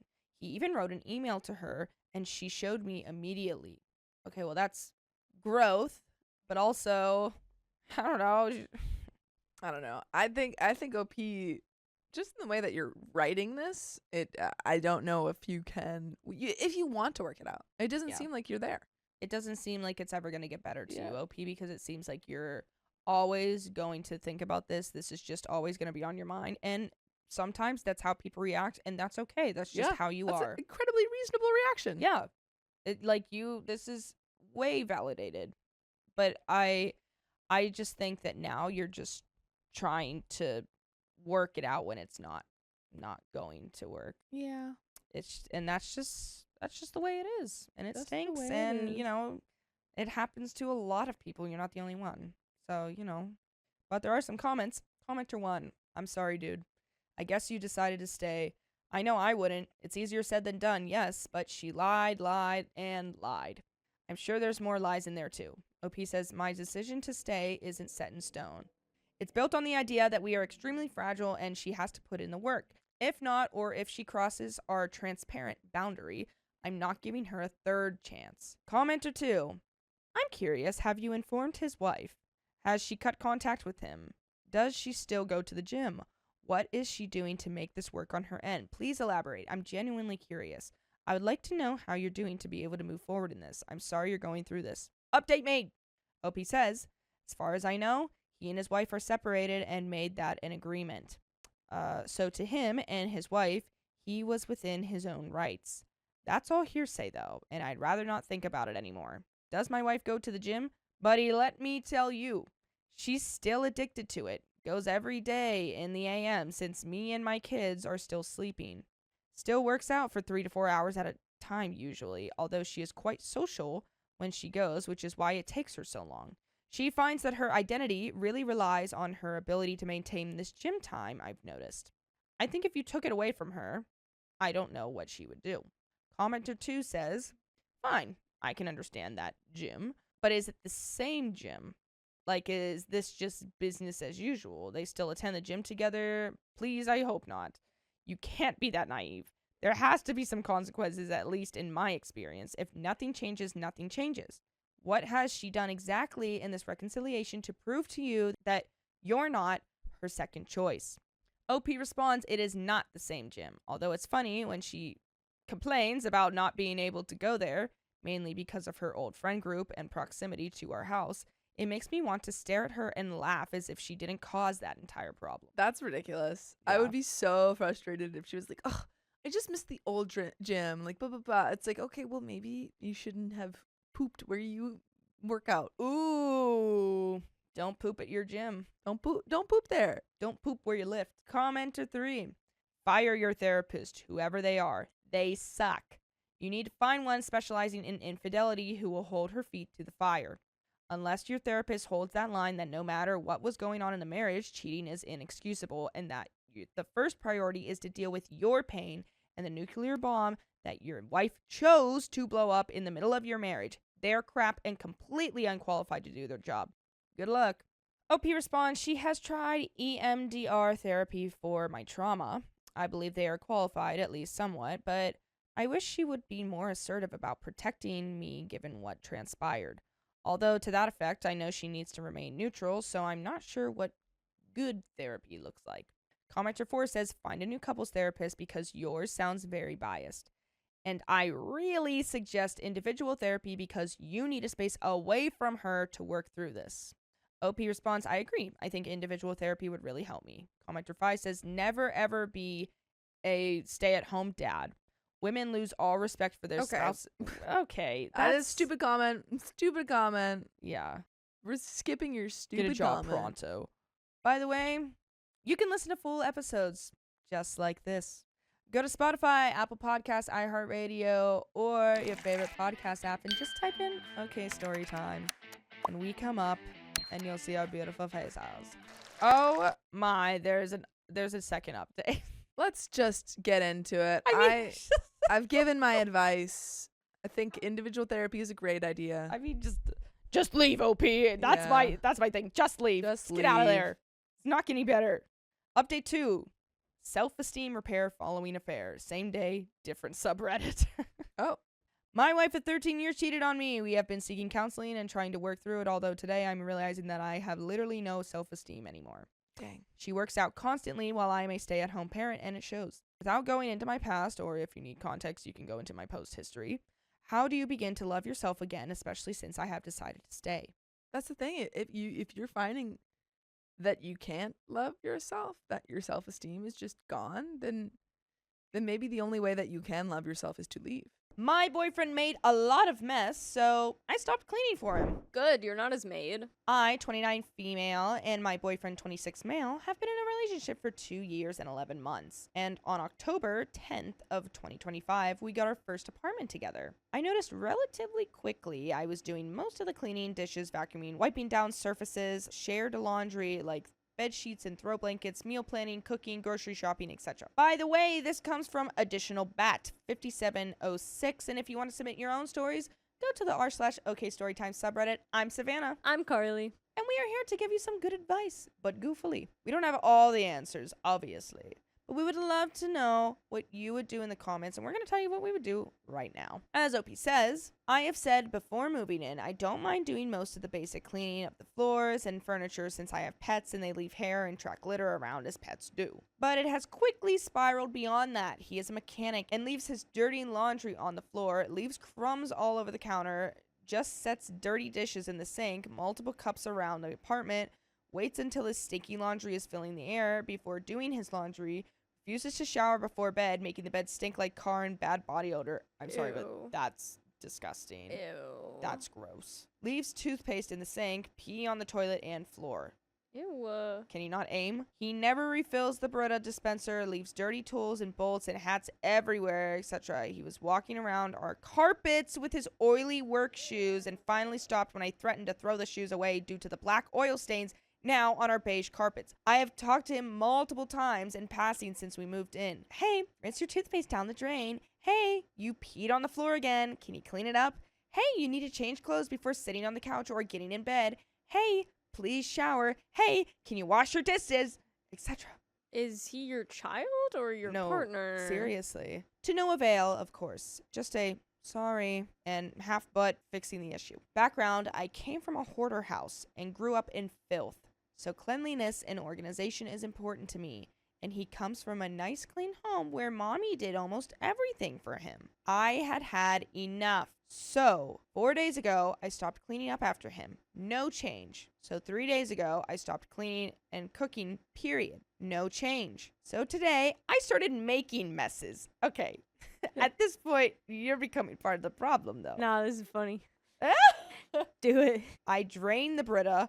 I left towels on the floor, knocked over the coasters and left them, left hair blobs in the shower, emptied the Q-tip jar, left crumbs and dirty dishes everywhere, including the living room, dirty dishes all over the floor, balled up bed blankets, shoes in front of the front door, dirty Q-tips and floss on the coffee table, throw blankets on the floor, tracked leaves onto the carpet, all the stuff he has done. Yeah, I do fear you're gonna have to clean that all.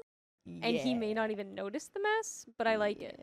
Yeah, I don't like it. I think that's grody. I think it's disgusting, but yeah, show him. Show him. Show him. He confronted me and asked what was up because I never do this. I said, oh, we leave everything everywhere now, just the way you like it. It's fine. Needless to say, he got upset and asked why I didn't have a conversation with him about this instead. She did, buddy. Man up. Jeez. I said I had asked him multiple times over the past couple months to clean up after himself, and he still won't.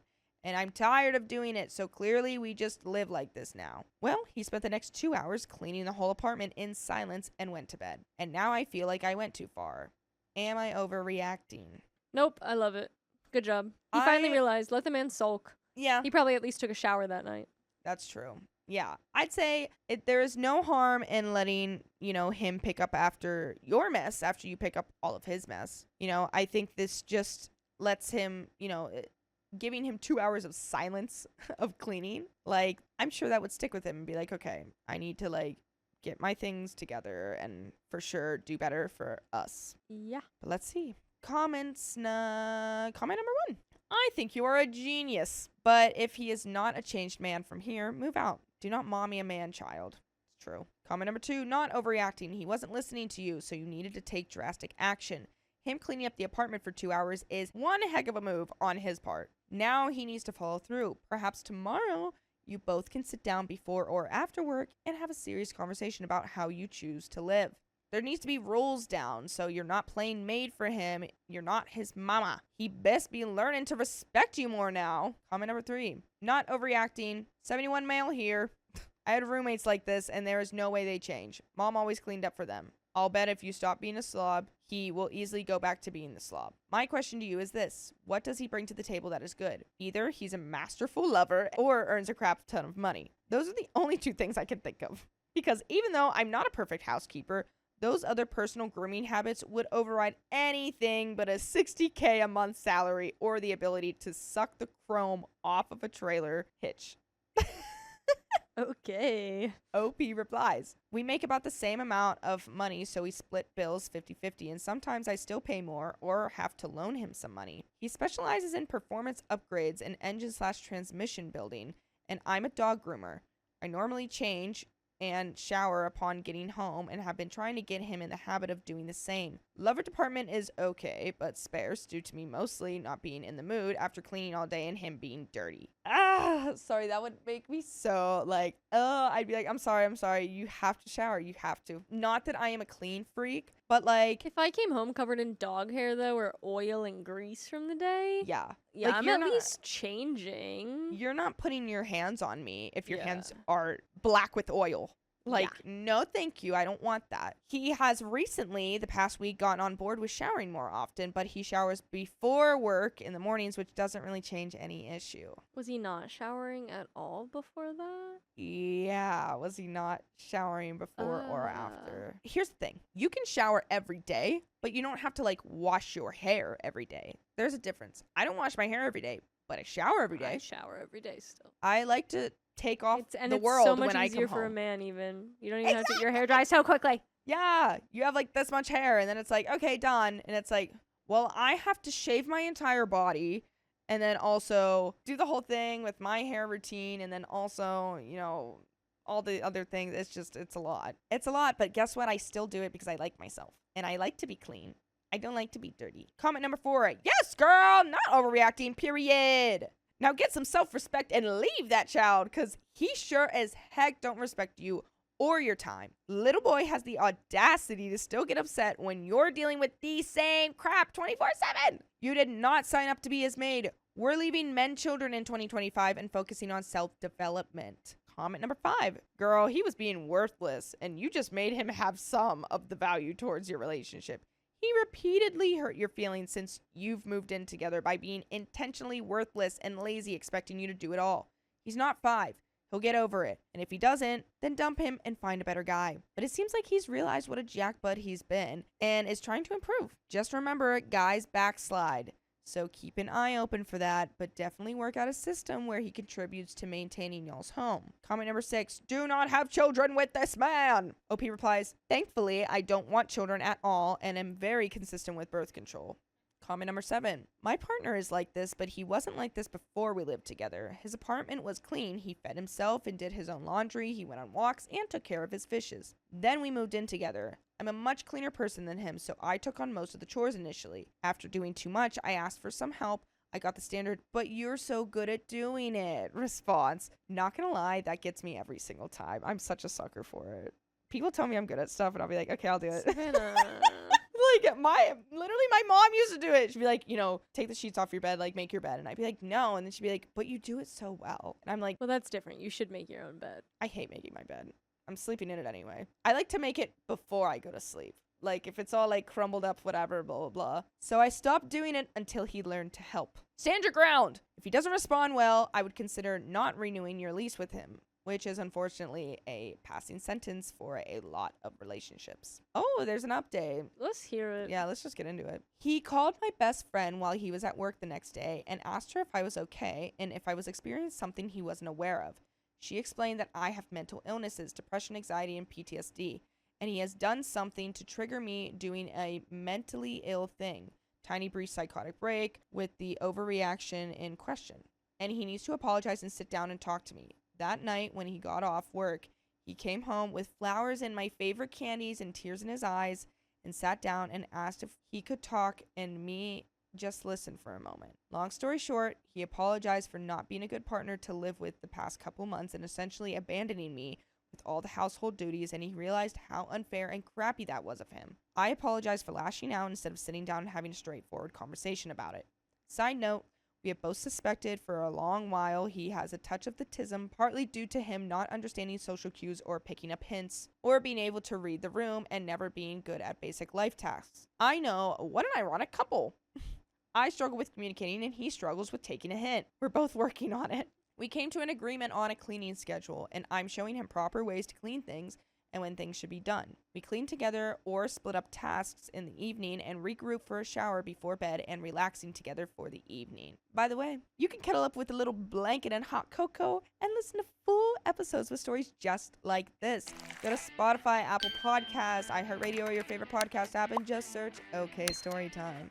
There's a little bit left. Yeah, I mean, I'm glad he did that, and I hope that you see the follow through that you want, and then I think all is well. I appreciate when people, like my partner, goes out of their way to ask other people in my life to know if I'm okay, because maybe I have a hard time like explaining it or communicating it, and so like he knows, okay, I see something's wrong, she can't communicate it, I'm gonna ask other people for, like a solution, and then they tell you and you follow through with it. What a man. What a man that is. He admitted he feels a lot more relaxed at the end of the day with everything being clean and ready for the next day. We are also taking turns buying groceries now, and he is currently coming to me on advice on how to be more financially responsible and smarter with his money. I meant it when I replied to comments saying he is genuinely a good guy and he tries very hard to learn from mistakes and grow as a person, and he is usually pretty quick to own up to his mistakes. His cleanliness and my struggle to be direct is really the singular fault in the relationship, and we are both working on it with a little help from each other. And that's it. I encouraged my wife to flirt with another man, and it saved our marriage. I don't understand how that's possible. Wife and I have been married for 20 years. We have 2 kids. Due to bad past experiences, spicy sleep has not been something my wife craves or thinks about. She would drink in order to get in the mood. Drinking became daily for years. Spicy sleep hasn't been good for a while now. By the way, this comes from Throwaway5571, and if you want to submit your own stories, go to the r/OKStorytime subreddit. I'm Carly. I'm Sophia. And we're here to give good advice goofily, but we don't have all the answers. We only know what we would do, so let us know what you would do in the comment. And OP says, because of the lack of regular spicy sleep, 1 to 2 times a month, sometimes less, for years, I started taking care of it myself daily to corn. I would say I've been doing that for the past 5 years at least, maybe longer. When we did have spicy sleep, partly due to my corn habits, we engaged in a lot of specific fantasies. My wife engaged in it. She was fine with the spicy hobby, but was not happy with the actual spicy sleep.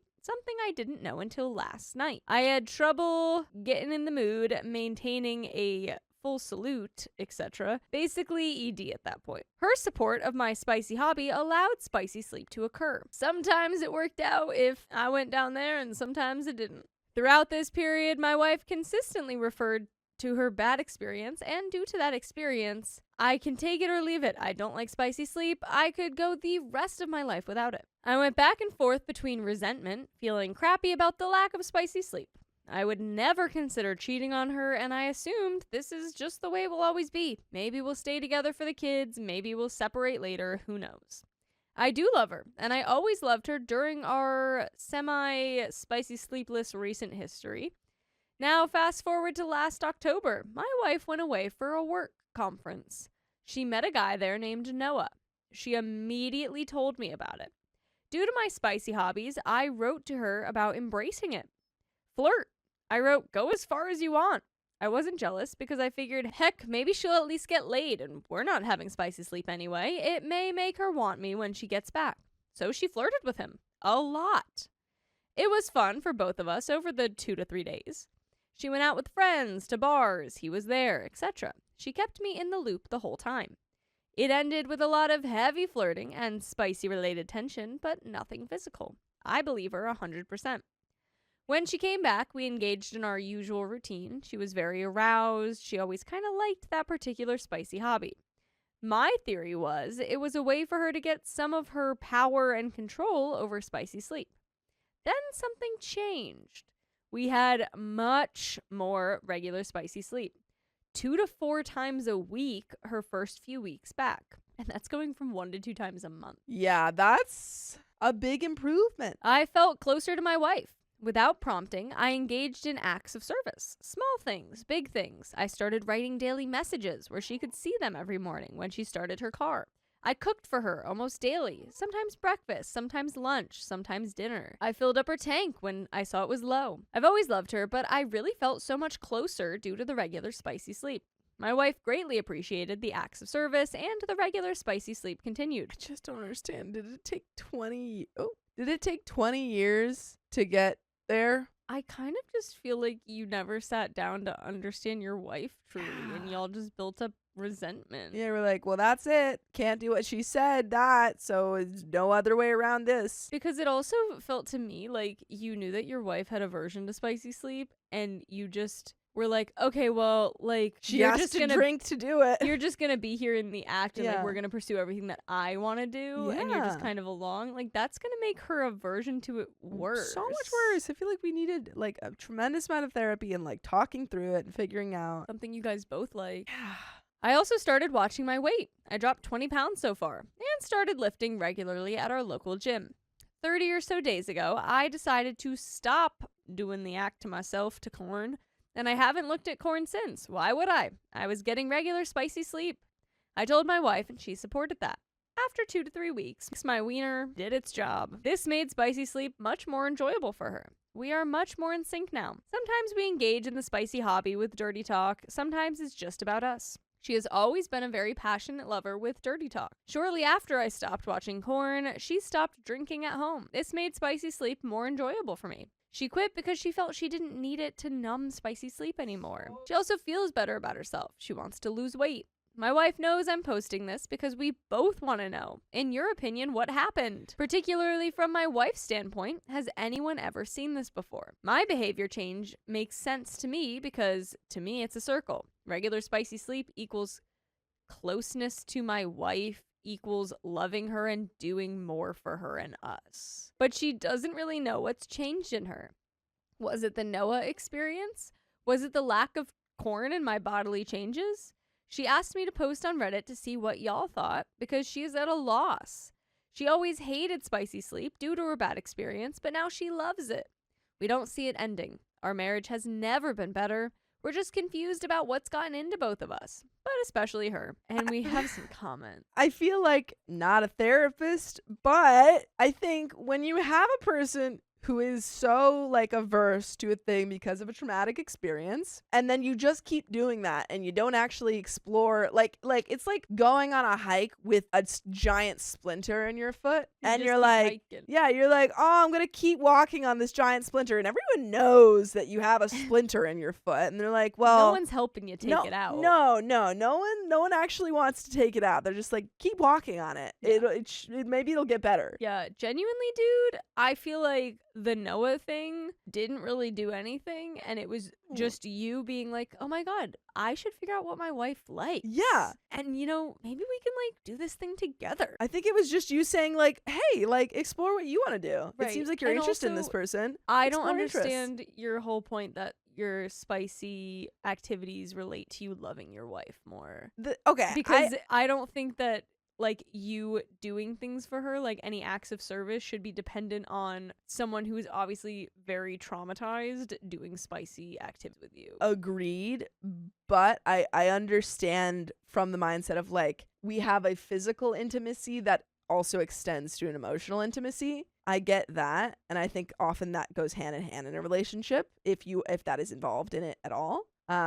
But I think it was very poorly worded, and it seems like he wasn't actually, like, trying to figure it out because of some of the other stuff that we heard. It seems that's what you're. Yeah. Well, I'm glad that you finally asked questions and try to figure it out, because obviously, literally being curious fixed it. Yeah. Being curious, but actively finding out what your wife wants in a relationship. Comments. Comment 1. You were in a rut. You showed her that you trusted her enough for her to go out and have a little adventure, which then made her feel alive again. It reminded her that she's still alive and vital. That helped pull her out of her rut. Now she's reciprocating. I'm not sure it always works that way, but it seems like it worked out really well for you. OP replied, I think she wanted to know that she could control her body. She believes that to some extent. She believes that to some extent too. Personally, the hot wife thing was a way fantasy dirty talk for me to tell her, you're in control, you're in charge. And I think it gave her some of her autonomy back. We're talking about serious spicy related history here, which I won't get into, I'm sure you can imagine. Comment 2, you communicated, that's the difference. It could have been anything, but you were able to be open and honest and explore together. It's impressive. OP replied, thanks, communication was key. Why? This has been 20 years. Why are we applauding this man 20 years Nah. I can't applaud 20 years of lack of communication. They both should have been. Yeah, absolutely. No. It's I'm it's gonna just crap on him. OP because he's not the traumatized one and he's the one writing the post. No, it is absolutely both of them. She should have gone to therapy. He should have encouraged the therapy. We should have asked any questions. If your partner needs to drink to have spicy sleep with you, and you're just like, go have a drink. Blazing red flag. When I told her about my spicy hobbies or my corn habit that I have since stopped, she never shamed me or made me feel crappy about it. That was huge too, I think. And by the way, it would be huge if y'all went to your favorite podcast app right now, iHeartRadio, Spotify, Apple Podcasts, and searched up OK Storytime, because you would find so many more full episodes with stories just like this one. This is the one that we have a little bit left of. Thank God. I don't have any other thoughts for this person. I have no more. Let's keep going. Comment 3. On your wife's side, the feeling of trust from you and possibly the feeling of desire from another man made her feel alive and attractive. I also think that she may have learned that you two have always had healthy spicy tension and that she has a healthy spicy related relationship with you, which in essence rewired her conscience a little bit. You stopped watching Corn, so you appreciated your body and your wife's body more. Corn makes spicy sleep unrealistic. So by stopping it, you became realistic and learned to be more present. Your wife stopped drinking. The drinking could have been a form of escapism and a self-sabotage attempt to connect during spicy sleep. Overall communication, being open with one another, trusting each other, being patient. You're both working on yourselves. Your wife went out, did her own thing, experienced another man, realized what she had at home is better than what's on the menu. That's just my take. Happy you guys are in a good place. OP says, thank you. That's my wife's take too. It was a combo of everything. Her going away unlocked it. She made jokes. He laughed. He made jokes. She laughed. I didn't get jealous of their flirting and made her feel crappy. I've done various small things, but I guess they've added up. She feels the drinking was a big part of it too. I know the corn was for me. It is so hard to stop, but I'm trying and doing it. But that is the end of that story and the end of the episode. So if you love us, make sure to subscribe. We love you. And see you tomorrow.